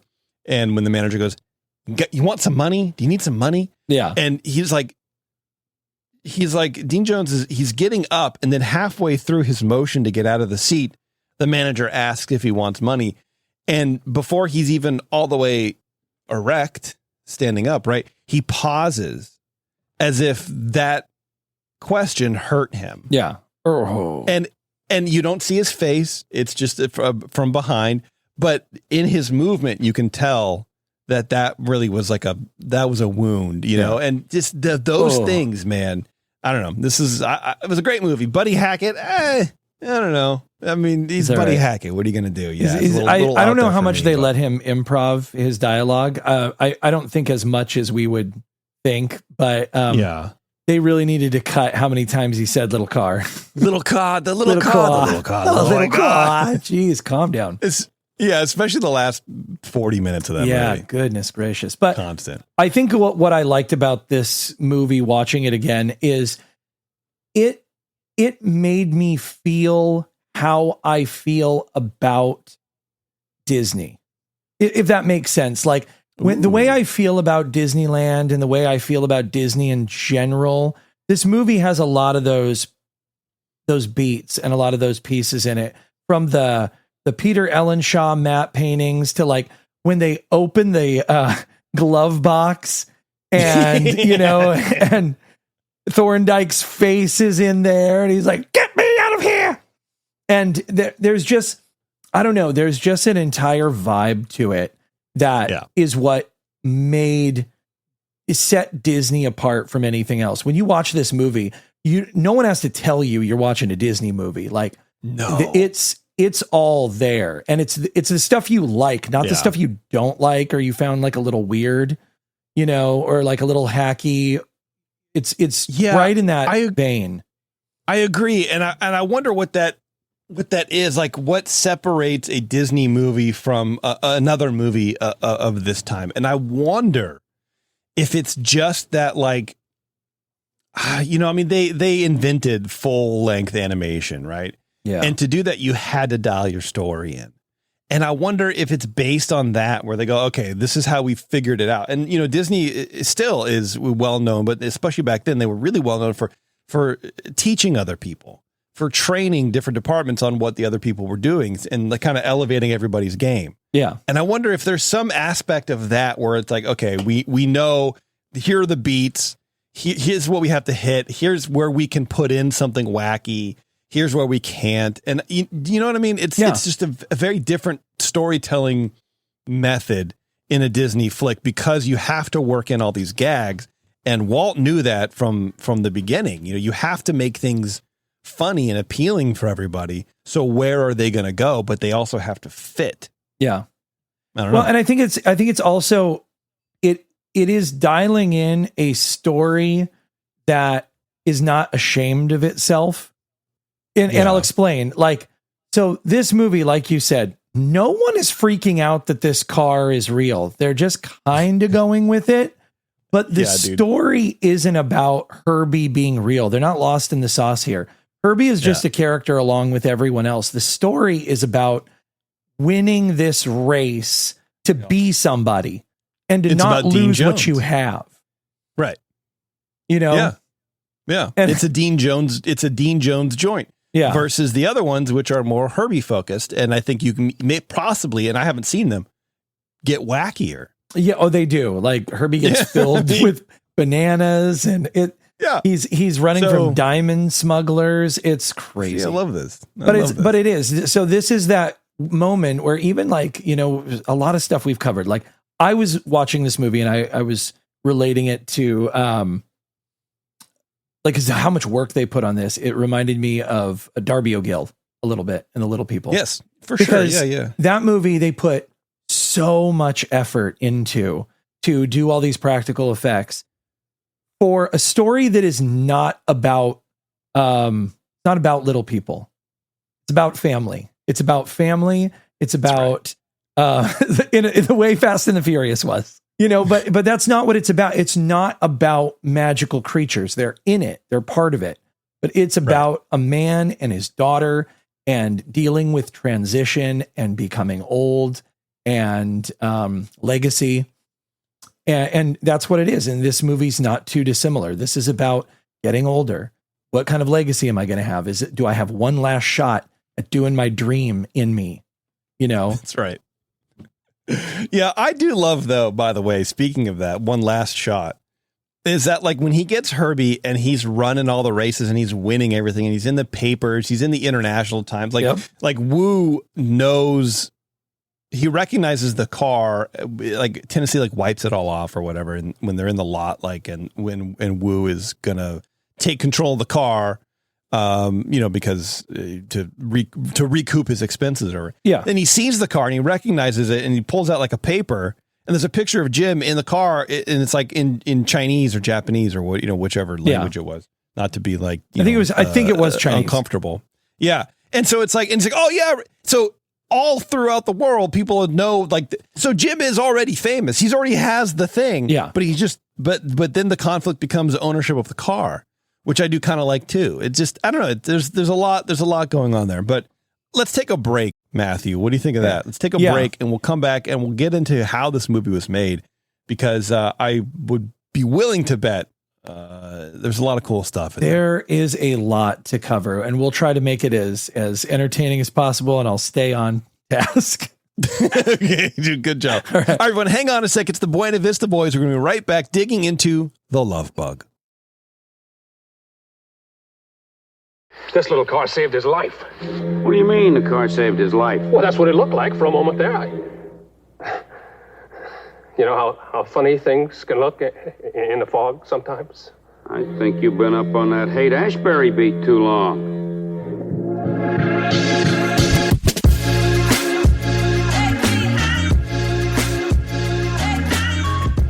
All right, welcome back, everybody. Thanks for hanging around. Matt, go ahead and take it away, pal. Teach us about the Love Bug, baby. Okay. So my section is called The Love Bug Lowdown, another Tang Wu enterprise. The Love Bug raced its way into theaters December 24th, 1968 for a limited release. And then again, it came out March 13th, 1969 for a full wide release. Do you know why they do that? I'm not sure. I don't remember. 40s and 50s and 60s. Like I don't think you do that now. Yeah. I mean, I know that they release things staggered, you know, internationally. Like even now, it's like things will come out in the US at a certain time, in the UK another time. Why they do that, I don't know. I'm not sure why they had a limited release on this. Maybe it was because it was such strange movie. They wanted to be able to make some tweaks before. I mean, they did it with something else too, and I forget what it was, but it was like they I forget. Wow, it was a recent movie. I think it was even this season Yeah. where it came out and then but it wasn't wide release. But it's like it And didn't get a so- premiere until after I believe it had already been out. Like so it'd come out Yeah. in December and then it did a premiere at the Man's Chinese Theater that we'll talk about. Okay. The Tang Wu Chinese Theater. Yes, another Tang Wu Chinese Theater production or enterprise. I do love. I'm just gonna interrupt you. I do love this. Usually, I like to pick on that kind of like subtle racism of the movies in the 50s and 60s. Yeah, but like this is just an entrepreneur, an enterprising, older Chinese American gentleman. Yeah, and I love the fact that, and it's not. Oh, he's buying up every business and he's just a shady guy who's ruthless or whatever. He just seems like a genuine like businessman. He's like, okay, I can do this. And this is another Tang Wu enterprise. he does what there you go. everyone is supposed to do with money, diversify. Yeah. And Thorndike does, hint a little bit about, some unscrupulous behavior, but yeah. You don't get ahead by being, normal and kind, I guess. But I don't know. It didn't fit the mold of the kind of like shady foreign businessman. Yeah. No, I didn't take I liked it. Tang Wu for being, a bad person. I think it was just that he was principled in the fact that he's like, I want to make money. Like it didn't seem like underhanded. But he did seem like a guy who was like, I'm going to stick to a deal once we've done it. Like, I'm very serious with my money. Yeah. And what I didn't point out is, so in the El Dorado race, the last race of the Joe Flynn. So they were racing under Tang Wu's like banner. Yeah. Right. So like he was the sponsor of the car. He didn't have to do that. If the deal was you race and if I win, you can keep the money and I get the car. Tang Wu wanted the car. Yeah. He didn't have to do that, but he kitted them out in really nice jumpsuits. They all had helmets and everything with I'm assuming within his Chinese characters had Tang Wu or whatever. Yeah. And Family so name, there maybe. was like a thing, and he was disappointed at the end of the first day that they weren't going to win. Yeah. Well, yeah, and then whole thing. like So you had said, like they invested in sent it. guys out to pick them up and put them on sticks and race them to the gas station. Yeah, dude. And then at the gas So station, good. also owned by Tang Wu, Yes. they filled him up real fast and got him out of there. So he takes care Yeah. of his people. Yeah, so it was good. Anyway, I'm sorry. I don't know why I had to mention that, but Fine, I guess I I did. like it. The Love Bug was a massive box office smash, earning over $51.2 million at domestic box office against a small $5 million budget. It became the second highest grossing film in the U.S. for that year, behind Butch Cassidy and the Sundance Kid. This is crazy. That's crazy to me. What a far reach of those two different films, Butch Cassidy and the Sundance Kid and The Love Bug. Dude, yeah. At the time of its release, it was the most successful Disney live action movie behind Mary Poppins that had been released in 1964. Jeez. Yeah, it was doing really. Let's just say, everyone, this movie did really well. And it's Yeah. it's kind of hard to talk about that because we're now in 2026. Most people have never heard of it. They stopped making Herbie movies in the late 70s, I think like early 80s, like it might have been 80 when they made the last one, Monte Carlo. But so Herbie was still on people's minds. He was still out in the world when I was a kid. Yeah. And Herbie hasn't been a thing because even Herbie Fully Loaded, which I believe is a direct continuation, it's supposed to be Herbie from the other movies. I don't think it's a brand new Herbie. I don't think it's a reboot. I think this is Herbie. No. And that movie just didn't really land. People just weren't into it. It didn't really cause like a resurgence of the character. I mean, I think it's been done. Yeah. And think you we've seen can't it. really do much more with a sentient car than you have. I totally You get can't, it. Yeah. So I get that. Yeah. This movie, by every metric, was big for the time. Yeah. It was big and it was popular. And it's just hard to really wrap your mind around that from 2026. The screenplay for this movie was written by Gordon Buford. And some people thought it was a short story. Nobody can really find a short story about it. And finding an actual copy of the screenplay is really hard. One went on eBay a while back because they were selling off a bunch of things from Bill Walsh's personal collection. They found a screenplay that was originally called Carboy Girl. Car-boy-girl. Or Carboy Girl. That Haverson Fellow. Okay. It's funny because I actually saw pictures of the eBay listing, and there's a big sticker right on the front of the screenplay that reads that. Okay. And Disney, Walt, he bought the rights to the screenplay thinking a sentient car movie would be something very entertaining and similar to the style of The Absent-Minded Professor. In the original draft, the main characters were Adonna and Claude. I love it. Yeah, I guess. Right, and then there's speculation about whether or not the original script had a Volkswagen as the main character, because there are some people who said it didn't, and obviously they chose a car. And then there's another guy who says that he saw the script and that on page 1, they're in like a Volkswagen assembly factory. Oh, and interesting. So take it as you want, Yeah.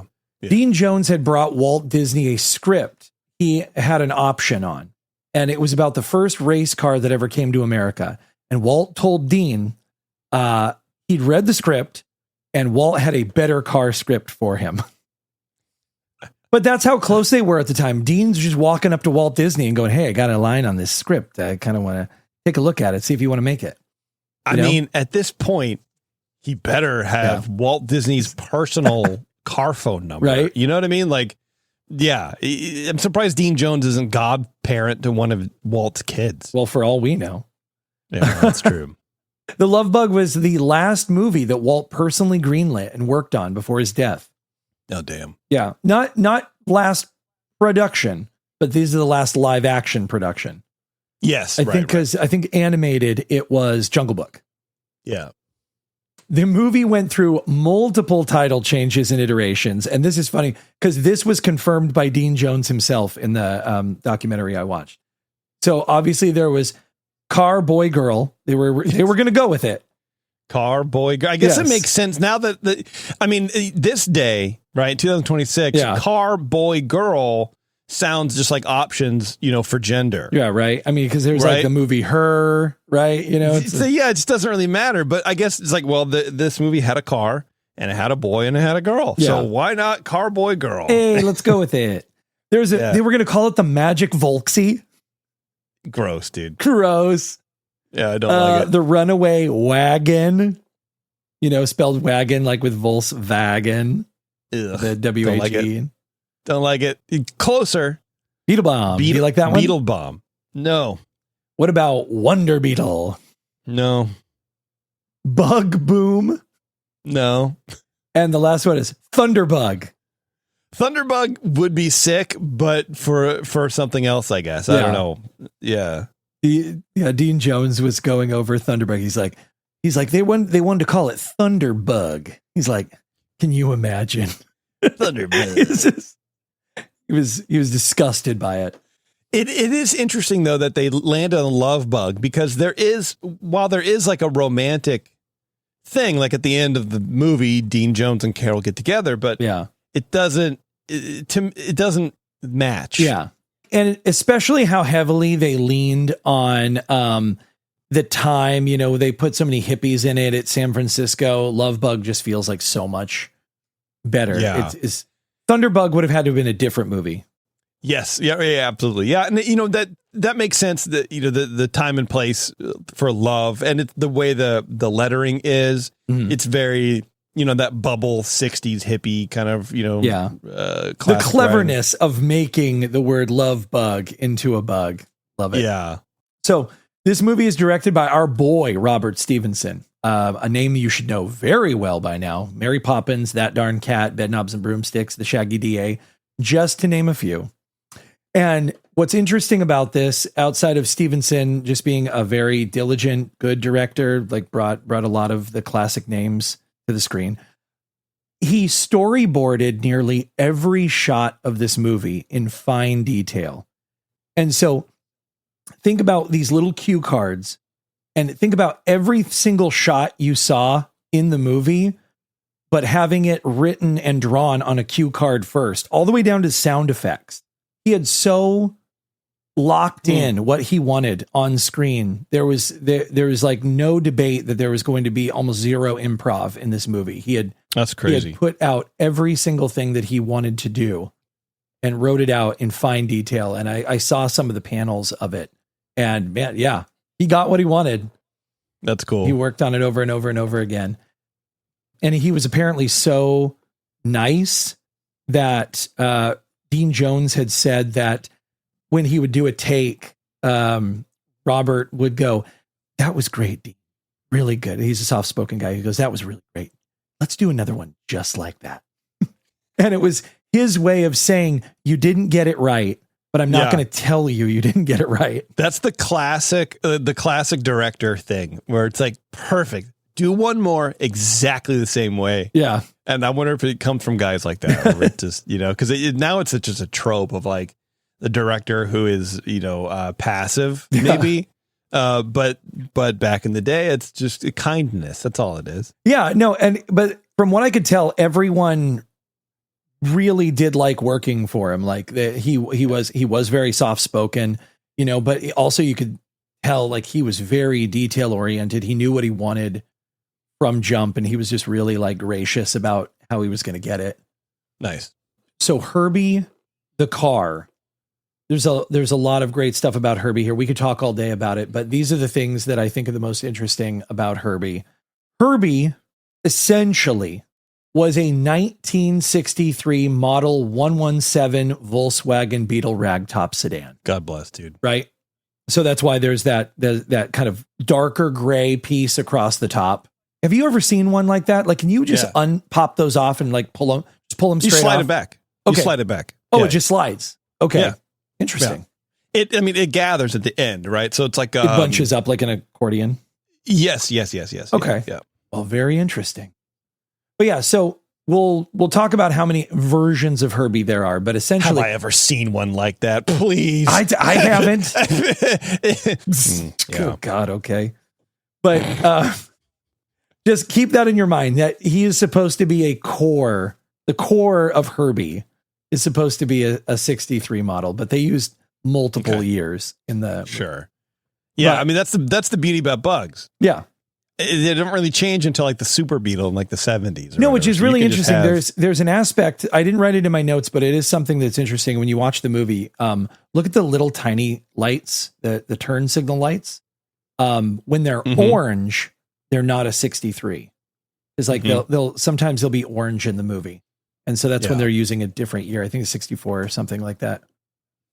Bill Walsh, producer extraordinaire, set up a car audition after being inspired by a magazine story about a man's emotional bond with a car. He parked several types of cars near the studio commissary: Toyotas, Volvos, the aforementioned VW Bug. They considered a Toyota Corona, a Volvo PV544, and the Ford Mustang. Ooh. Yeah. So as the employees would pass by on their lunch, Bill recalled that they would look at the cars, they would kick the tires, they would turn the steering wheel. And this is something I heard from other people too. This is like a kind of like a story, Yeah. Multiple people have this literally exact same story of kicking tires, turning wheels. He said, but everybody who went by patted the Volkswagen. So they would pat the Volkswagen like a little baby, like a little puppy. Yeah. No, and then none of the other cars got treated that way. And so Walsh knew that the VW had something that others didn't. It had personality. I don't know anything about cars. We've already established that. To me, a Volvo is the classic 80s boxy Volvo. But I looked up the Volvo P44 or whatever it is. Yeah. That is it almost looks like a milk truck. That is a massive machine, dude. Oh, really? It looks cool. It would not have been a good Herbie. No. Absolutely not. No, it's just too big. It's like, it's long. The engine compartment or whatever is long. It's a long car. Yeah. I don't think that would have worked as well. No, the Bug was the right choice.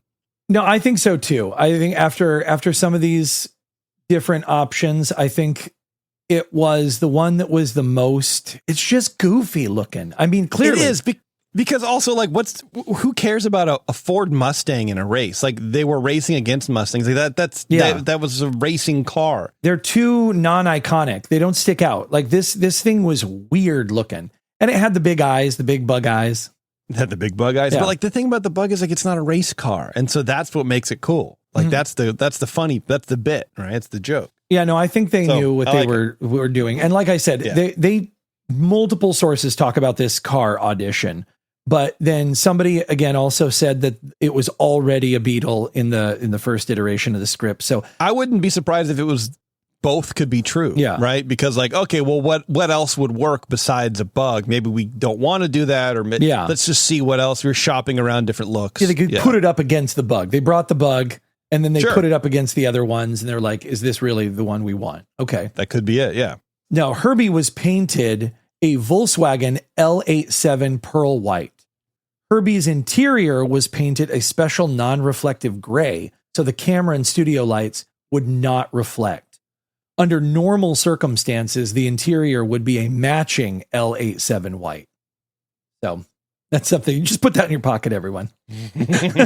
If you were ever wondering, that's such an interesting style of white. I wonder what color that is. Is that gray? No. Yeah. It's an L87 white. It's gonna be someone's screen name at some point, or whatever. Walsh, ever the baseball fan, selected the number 53 as Herbie's racing number because it was Los Angeles Dodger pitcher Don Drysdale's number. I think I actually have a Don Drysdale baseball card somewhere. As for the name of Old 53, this one's kind of interesting. Go with me here. So Walsh named the car Herbie after a ski instructor name from a joke from Buddy Hackett's Las Vegas show. And I will explain. Buddy Hackett had a skit about going skiing with his wife, and the ski instructor's name was Klaus. And he's speaking in a German accent, and he says, How do you do, sir? My name is Klaus. I am the commandant of the ski school.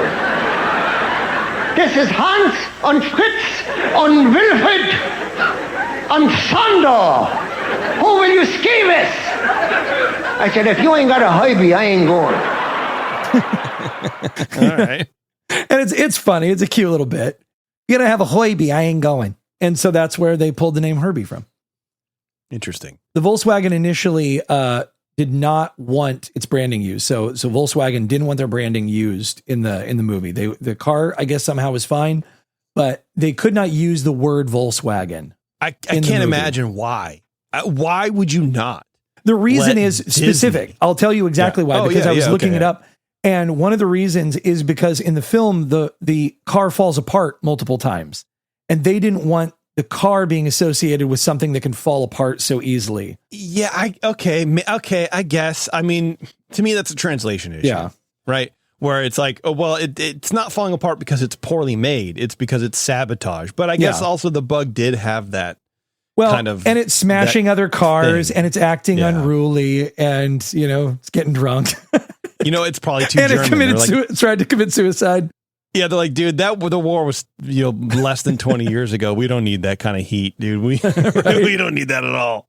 So I mean, it's obviously a little bit of speculation, but that is one thing that had been brought up, is that it fell apart easily in the movie, and so they didn't want to be associated with like a shoddy product. Fair. But it took over 21 cars of various sizes and speeds and years to make Herbie seem like a sentient speed demon. I just think of all those cars getting chopped up and broken and used, and they're just like, I just want one. Right? Give me one. I know. Hand them over. They're I think, free. I can't remember. There was one. It was in Las Vegas. It was a 63, I think, that had been screen used on Monte Carlo. Either Monte Carlo or Herbie Goes Bananas. Is hanging from the ceiling, and it went for like $212,000. I think the one behind that, it went for $128,000. Like the next most expensive Herbie purchase. Good Lord, dude. Yeah. Yeah, it was wild. But when it came to Herbie racing, this is what we were talking about with the 40 horses. Yeah. So a 40 horsepower VW 1200cc engine was not powerful enough for a proper racing car. So one of the Herbies, what they call Herbie 2, was fitted with a 90 horsepower 1600cc twin carburetor Porsche flat 4 engine from a Porsche 356 Super 90. That anyone understanding what I'm saying? Yeah, I am those not. are words and numbers, and I know Porsche and I know fast, and that's is it. Go fast. Yeah, is right. what it is. This version of Herbie was capable of 90 to 115 miles per hour and used in most of the racing scenes. This car also featured several other upgrades to suspension and braking, and has obvious wider track and wheels to some of the other cars featured in the film. Racer Herbie still exists with his original Porsche 356 engine and is located in England. Went across the pond. He bounced. Yeah. He bounced across the pond. Yeah, you can't drop a Porsche engine in a bug and not change a few things, dude. Yeah. Yeah, that is the magic of Herbie. So two people that I wanted to spotlight. I didn't want to go through everybody because Dean Jones we'd actually had talked about before, and I'm sure we will talk about Dean Jones again. Yeah. Everyone go listen to his album. That's right. It's very good. His Yeah. estate wants the sale money. Yeah. So Michelle Lee, because she played such a big part in this as Secretary Carol Bennett, she was practically born into Hollywood. Her father was a premier makeup artist, and her brother would go on to become a United States district attorney. She grew up surrounded by both glamour and ambition. Born in Los Angeles in 1942, she was the kind of kid who was always performing, school plays, family gatherings, you name it. By the time she was in 10th grade at Alexander Hamilton High School, she talked her way into the school band as lead singer. I didn't know bands had singers, but apparently they do. Yeah. Some do. I don't know, man. And before she even graduated, she'd already landed a role in a Broadway revue called Vintage 60. From there, it was a quick climb. She scored a lead role in the Broadway musical How to Succeed in Business Without Really Trying, which caught the ear of Columbia Records, who signed her almost immediately. By 22, she was bouncing between Broadway, a record deal, and TV guest spots, most notably the Danny Kaye Show. She brought How to Succeed to the big screen, so How to Succeed in Business Without Really Trying, in 1967, then landed the role of Carol Bennett in The Love Bug in 1968, which turned out to be one of the biggest box office hits of the era, and that kind of, elevated her status, got a lot of eyes on her. And she worked solidly in the TV shows. She was, I was trying to think of she was Love American Style, which was the show that Happy Days spun off. She was in 6 episodes of that. Oh man, I think she was on The Love Boat. She was definitely on multiple episodes of Fantasy Island. So like a lot of the big names, but she did what a lot of actors do is like she'll be in movies, but then she'll like one episode, a ton of television. Yeah. And like that, she ended up doing that for a while. And then she landed this huge role, like her biggest long-term role as Karen McKenzie on Knots Landing.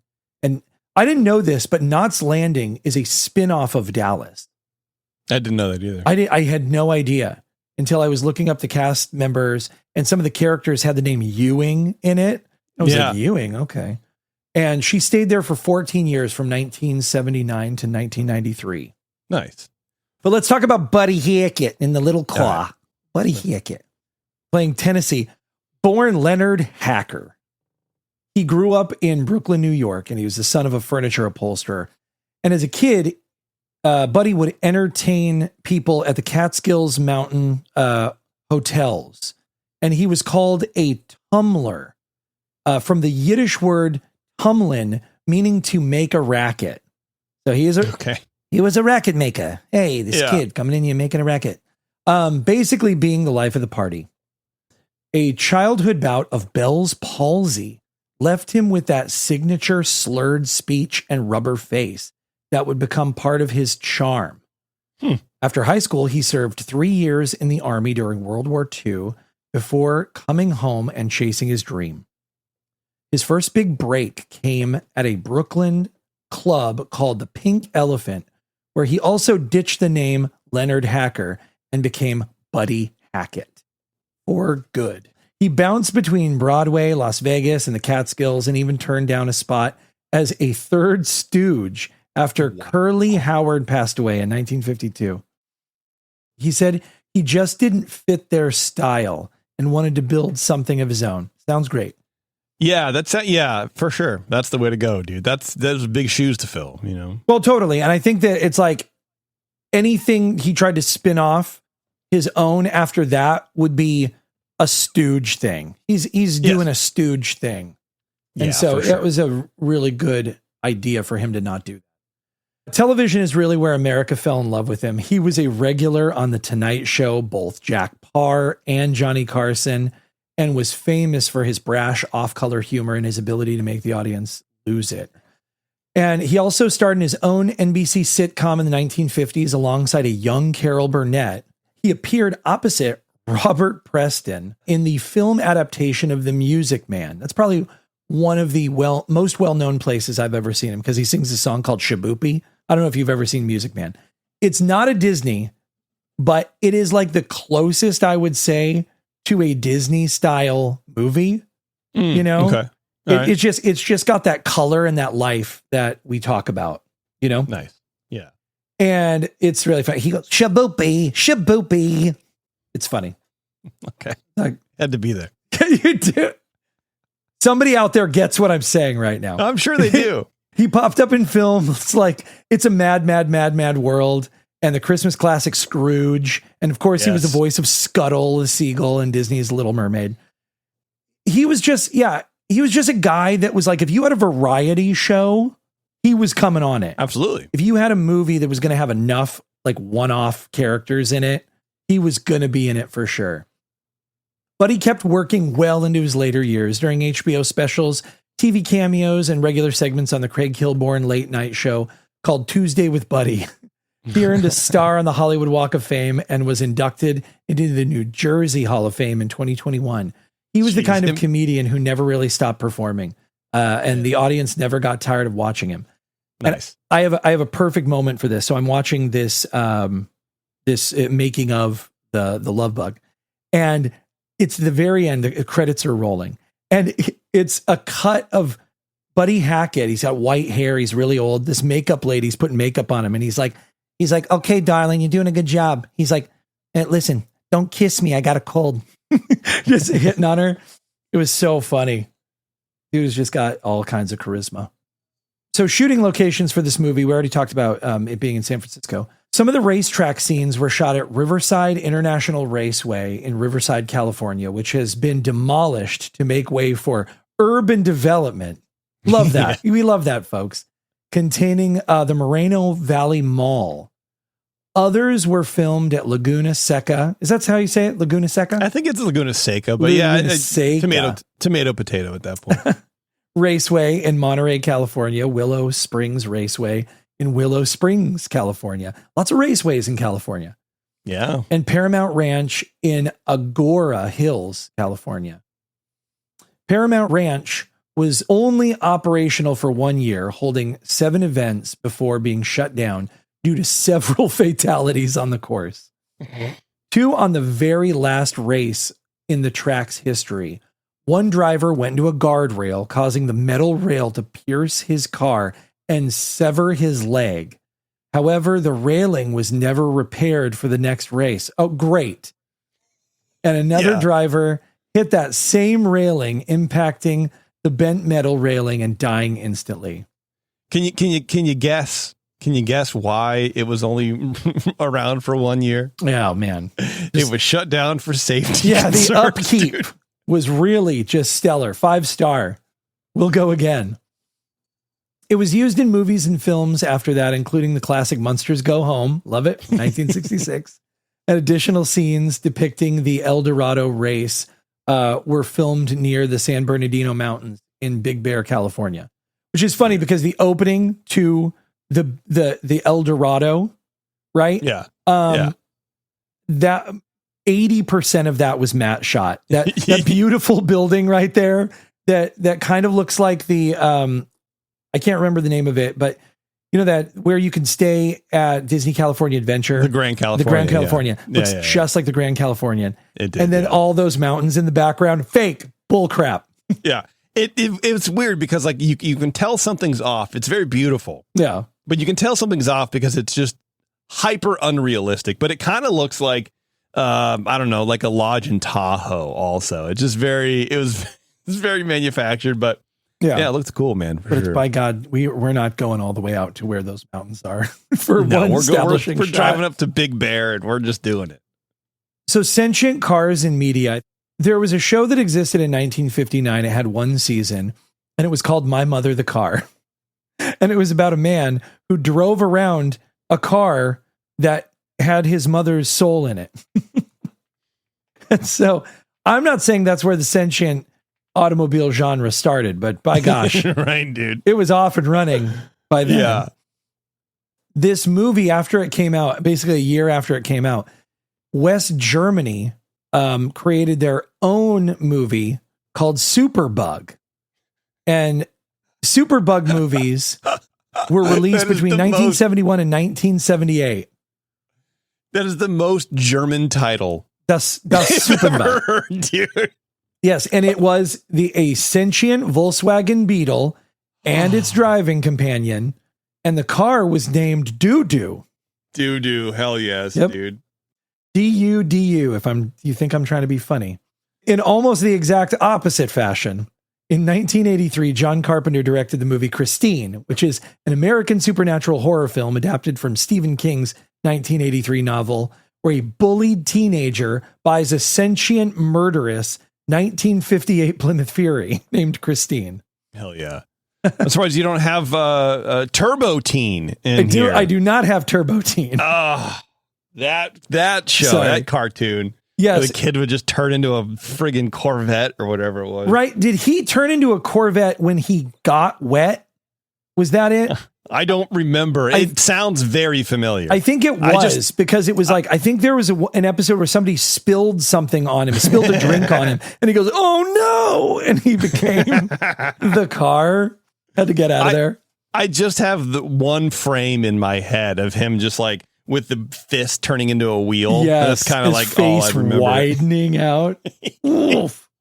Which is funny because like, you know, in werewolf movies, especially in the 90s, like I feel like early werewolf movies didn't really convey the pain of the transformation. Yeah. The way it started to happen in the 90s. I feel that's a relatively new concept to focus on.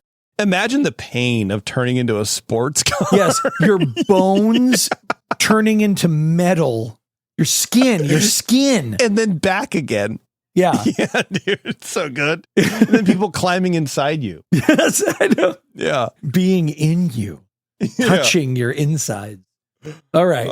Well, I don't want to belabor the point too much. We have some really fun facts to get through here, but I put together some stuff that's not necessarily in like linear order, but they're too fun to not talk about. So the station attendant at Tang Woo's gas station at the quick service station, he wears a jacket bearing the phrase, "Put a dragon in your tank." It's a reference to "Put a tiger in your tank," which was a 1960s advertising slogan from Esso and Enco, which is the forerunner companies to Exxon. Oh, sure. Yeah. Dean Jones personally requested to play the hippie at the drive-in diner. We didn't really talk about this. There's a point at the beginning of the movie where Herbie drives Carol and Dean Jones's character to a diner. And this lady comes out and gives them menus and everything. And Carol like turns to the window and is slapping on the window. And she's like, "I'm locked in, help me."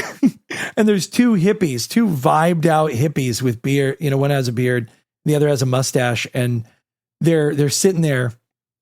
And she says, "I'm a prisoner." And the hippie turns to her and says, "We're all prisoners, chickie baby. We're all locked in." And that hippie was Dean Jones. Nice, dude. Dean Jones. I couldn't tell. And then I watched it again. And for some reason, Dean Jones read in the script, about this hippie and he wanted to play it. And he wanted to play it so bad that he went to makeup, had them put a full regalia together. Nice. And then he went and stood by Robert Stevenson and said, "Hey, how you doing? I think I'd be real good at playing the hippie." These are his words, not mine. This is what Dean Jones said he did. Yeah. And he's like, "I just think that'd be real." And then Stevenson had no idea who the hell this guy was. And then so when he revealed that it was him, he was like, "Oh, all right." So yeah, he was apparently fine with it. Nice. Buddy Hackett's character is named Tennessee, despite having a thick Brooklyn accent. I just wanted to point that out. Ridiculous. Makes no sense. I don't know if you saw this, but at the end of the movie, the very end of the movie, there's a moment where one of the track starters, he's uncredited, and he comes over to, I think, Dean Jones, and he's like, "Hey," he's like, "you do something like that again, I'm going to disqualify you." And that actor is Bing Russell. I don't know who that is. It's Kurt Russell's father, Bing Russell. Oh shit! Yeah. Oh, nice. That's cool. Because remember, Bing Russell was in Computer Wore Tennis Shoes as one of the muscle, one of the thugs. I looked at him and I was like, "Is that Bing Russell? That's so weird." And then I looked at it, and it's like, yeah, because he's not credited anywhere. It's just like he was just on set or something. He's just there, dude. Yeah. And so IMDb has him uncredited, and so that's cool. So awesome. Tang Wu, as we said before, was played by Benson Fong, who we just saw putting needles into Skylar's brain as Ah Fong is strongest man in the world. I thought that was cool. Yeah.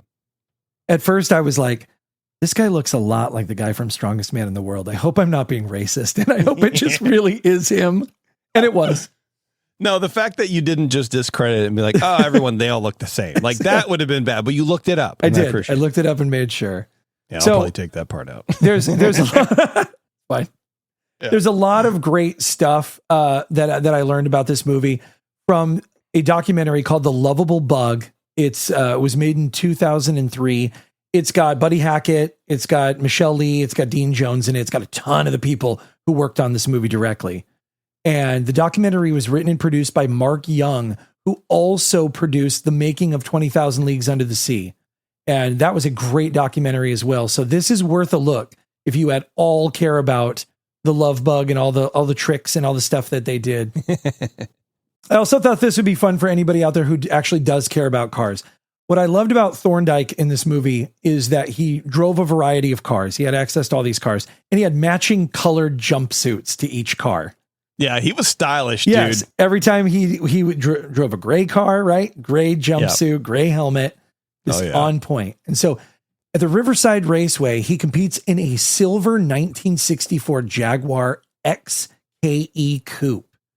And at the Grand Carrera de Vehiculos in Mexico, he drives a blue 1961 Old Yaller Mark IV, which these cars were created by Max Blachowski.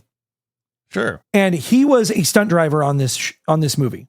And he had created this car and a couple other cars, but the Old Yeller he pronounces it Yaller with Yaller, because Disney didn't want him calling his car Old Yeller anymore, which he had previously called them. Yep. And so this car, this style of car, the Mark IV, he raced it twice, and it was just not a good one. Not a good one for racing. So they became movie cars. And he did a lot of the stunt driving in this movie, and he supplied a couple of cars for the movie, including this one.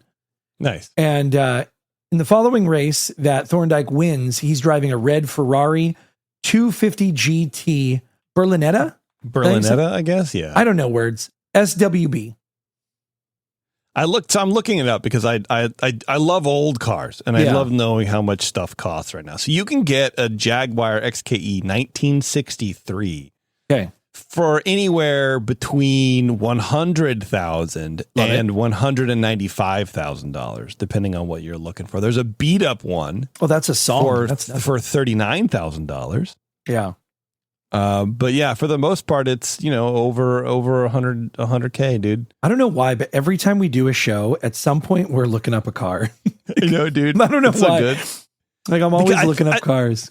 I love an old car, and them. so I think there's so many cool ones in these old movies. Yeah. We're like, oh man, we got to see. So in the El Dorado event, he drives the Thorndike Special, and the internet loves the Thorndike Special because it's the one that people talk about all the time. Yeah, a yellow 1963 Apollo 3500 GT. It's a rare and relatively obscure sports car made by an Italian-American company. The first Apollos were built by early 1963, and they were made by Brown's International Motor Cars. Intermeccanica hand-formed and trimmed the bodies in Turin, Italy, and then shipped them by sea to Oakland, California. So these outer shells are made in Italy, and then they're brought here and they're assembled, right? And in 1969, Intermeccanica created the Italia Spider, which we also saw briefly in Dean Jones's $1 Million Duck. So the same company that brought us the Thorndike Special also brought us that Italian Spider. Nice, dude. I thought that was an interesting connection.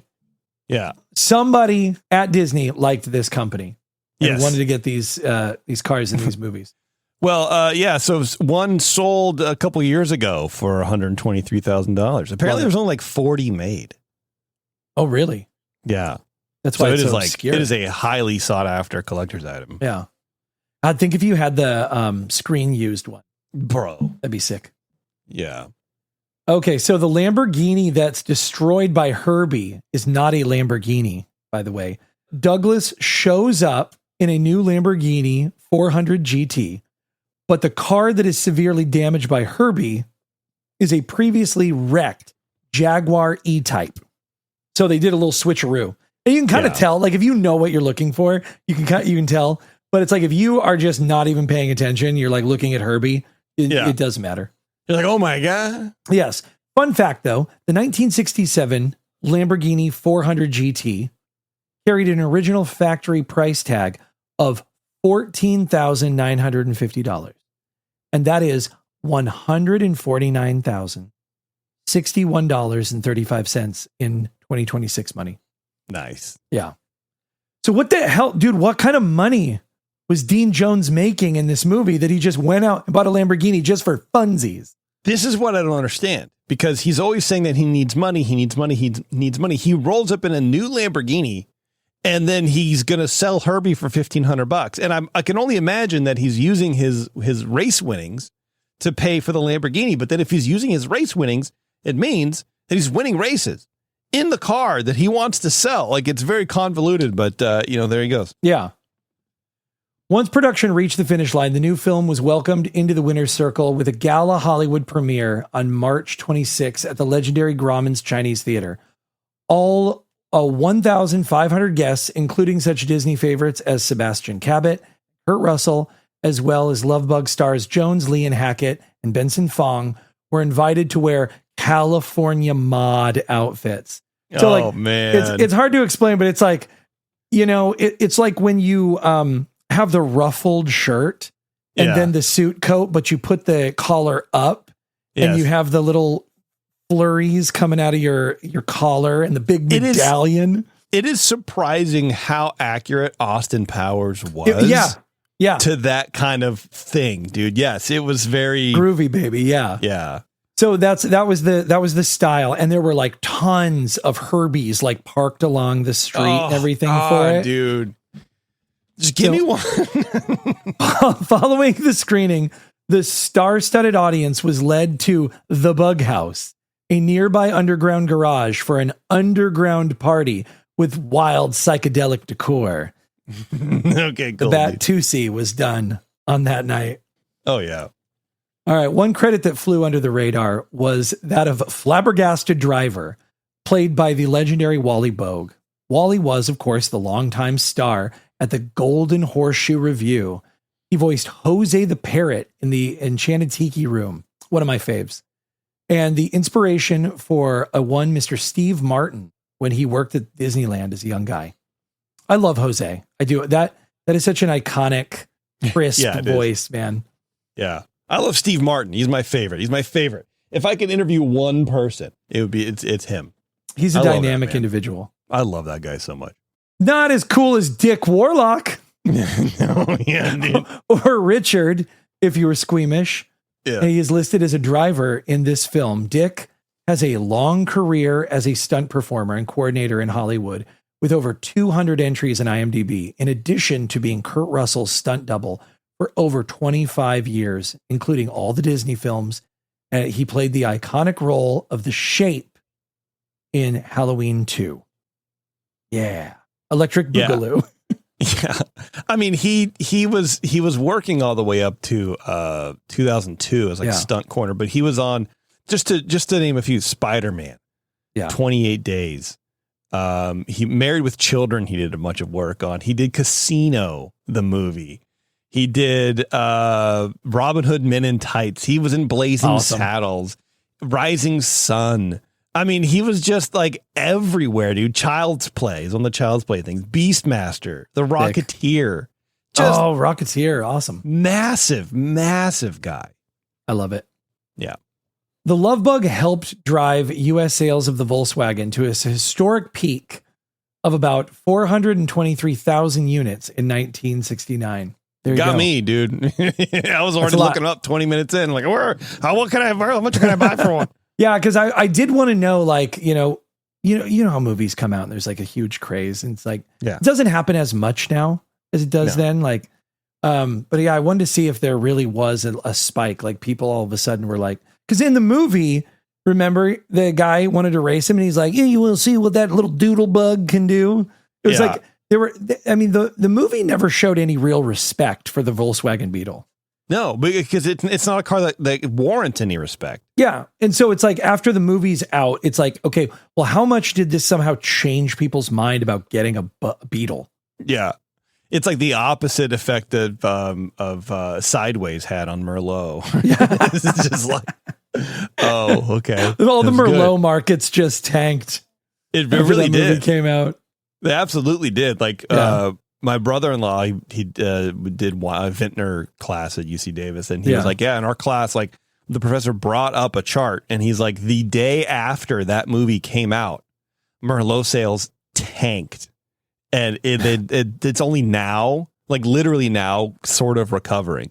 But Merlot is not what it used to be anymore. Now it's all these other different. Zinfandel's kind of the big hot cheese, but yeah. So I don't know. Anyway, dude, that's awesome. I'm glad that's actually a perfect segue into what we're going to talk about now, which is Irish coffee. I love it. We're going to discuss Irish coffee. Yes. And you had brought up that Irish coffee may have been created in San Francisco. That's what I thought. Yes, that's what I had imagined in my mind. We all have been fugazied. So I looked this up. And this, just to be upfront, is information from irishwhiskeymuseum.ie. So this is the Irish Whiskey Museum, and they have quite the story of Irish coffee. Yeah. So we'll go through it briefly, and then I'll give you the how to make an Irish coffee based on them. So who would know but them? Of course they would. Irish coffee is a blend of hot coffee, Irish whiskey, sugar, and cream. At one point in time, Irish coffee was thought to have originated in San Francisco. However, San Francisco was just an important step into making the beverage as famous as it is. So historically, it started in Foynes. That's you heard me right. Foynes. That's how you say it. A small town in County Limerick in Ireland. Now, the word actually looks like Foynes, Foynes, but it's pronounced Foynes. Yeah. And so in the 1940s, Foynes was a bustling hub of transatlantic air travel, serving as a crucial refueling stop for flights traveling between Europe and North America.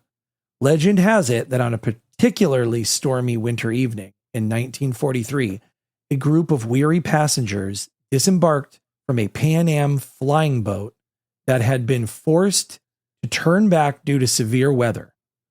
Joe Sheridan, the head chef at the restaurant and coffee shop in the Foynes terminal, wanted to offer something warm to wanted to offer them something to warm their spirits. He brewed a pot of strong coffee, added a generous splash of Irish whiskey to each cup, and topped them off with a dollop of freshly whipped cream. As the passengers savored their steamy, aromatic concoction, one of them asked Sheridan if he was serving Brazilian coffee. Without missing a beat, Sheridan famously quipped, "No, that's Irish coffee." There you go. I didn't use an accent. I could No, have, but I didn't. appreciate that. Yeah. Okay. Word of Sheridan's creation spread quickly, and soon Irish coffee became a favorite among travelers passing through Foynes. In 1952, the drink made its debut in the United States thanks to Stanton Delaplane, a travel writer for the San Francisco Chronicle. Oh, who are you? Stanton. Stanton from the plane. Stanton. Oh, Stanton Delaplane. Okay, got it. All right. Stanton of the plains. Yeah. The plane, boss. The plane. And he had tasted the Irish coffee in Foynes and was determined to recreate it at home. He convinced Jack Hopler, the owner of the Buena Vista Cafe in San Francisco, to help him perfect the recipe. The Buena Vista Boys Cafe. Yeah. The two of them encountered several challenges in their quest to replicate Sheridan's masterpiece. I do not understand why. They struggled to keep the cream from sinking into the coffee and experimented with various techniques, before discovering that lightly whipped cream floated most effectively. Once they had mastered the method, they began serving Irish coffee at the Buena Vista Cafe, where it quickly became a bestseller. Like, I do not understand the trial and error that came from this situation. It's probably just ratios, man. You know, what kind of coffee, how strong, how much whiskey, how much sugar. Yeah. And then the cream. Yeah, it's definitely, you have to, it's a whole thing, man. Like Tara and I used to make it at home all the time. Yeah. And it's a process, but it tastes so good. It's not just adding a little whiskey and putting whipped cream on the top, like from a can or whatever. Yeah, That's like what they were to do doing it. in the movie. Like, that's when he was just like, he's like using a blowtorch to like heat up a nasty black coffee. Like, come on, dude. Right. So this is how to make an Irish coffee. Everyone get their little notepads out. This is according to Foynes Flying Boat and Maritime Museum website. Step 1, preheat your Foynes Irish coffee glass by filling it with boiling water for 5 seconds. Then pour out the water. In the Irish coffee glass, like at the Buena Vista Club, it's the classic like glass mug with a basin and a little handle, and it's probably 8 ounces or whatever. Okay, that sounds great. Yeah, you add 1 teaspoon of brown sugar and a good measure of Powers Irish whiskey into the warmed glass. Yeah, it's like an ounce. A good portion. Like that. Yeah. A good measured portion, sure. Step 3, fill the glass within 1 centimeter of the brim with hot, strong black coffee. Stir well to dissolve all the brown sugar. Step 4, carefully pour light whipped cream over the back of a spoon so that it floats on top of the coffee. Okay, step 5, final. Do not stir after adding the cream. Optimal flavor comes from drinking the coffee and the Irish whiskey through the cream. They're delicious. And if you want, you check it out, go to the Buena Vista, look up Buena Vista Club Irish coffee making on YouTube, because the dude will make like 25 at a time.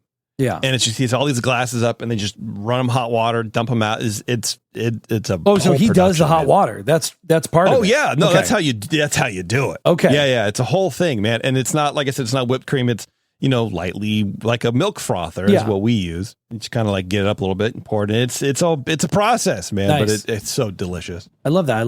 I'm glad you confirmed the hot water is part of it. You got to do it. You got to warm it up. Yeah. So if you're ever in the city, go to the Buena Vista Club, dude. Yeah. It's just fun. Okay. And my only last thing, I just want to give a couple of sources. People can go to them or not. I think these are nice. I use the autopian.com, disneyfandom.com, d23.com, imdb.com, obviously. The Lovable Bug documentary, 2003, irishwhiskeymuseum.ie. And then also this great place called Classic VW Bug. It's a channel on YouTube. that has a whole thing on Herbie and the VW bug and how it kind of came to be in the movie. It was fun. That's cool. Yeah, it was really nice. So I want to give out sources. I think it's reasonable and right to do that. Sure. I don't. I never do, but I probably should. All right, Matt. Well, thanks, man. That was very good. Yeah, that's as much as you would ever need to know about the little core. Yeah. All in all, it was a great movie with a cool history, and I love it, man. It was good. We'll do the sequels at some point. Of course, I have to. Yeah, not this season. Maybe not next season. I don't know. Please. We'll we need a little space away from Herbie. Herbie, dude. Yeah. All right, let's get out of here, Matt. I appreciate it, Matt. Again, good stuff. Thanks everybody for listening. I appreciate that as well. If you want to learn more about all the different shows we have on the network, go to earsup-podcast.com. But where it really matters, hit us up on Patreon. Go to patreon.com/earsup. And for as little as $5 a month, you can help support this show and all the other shows across the network. It helps, pay our hosting fees and all that kind of fun stuff. And we wouldn't be there or wouldn't be around without people, helping us out on Patreon. So definitely go check that out. And if you join on Patreon, you actually get a clean feed of all of the shows. And what that means is there's no pesky commercial. So when you're listening, you get the commercials at the front, you get the commercials in the middle, you get commercials in the back, because like I said, we need, hosting isn't free. So if you don't want any of that, you can bypass it all by becoming a Patreon supporter, and you get other different shows on there too. We have other shows that we do of this show specifically just for Patreon supporters, and all the other shows have those specific special shows too. So check those out. All right, everybody, thanks a lot for tuning in. I appreciate it again, and until next time, we'll see you later. Bye.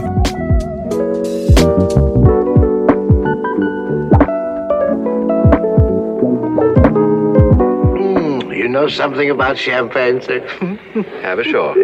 If you tell me that the bubbles tickle your nose, I shall probably kill you.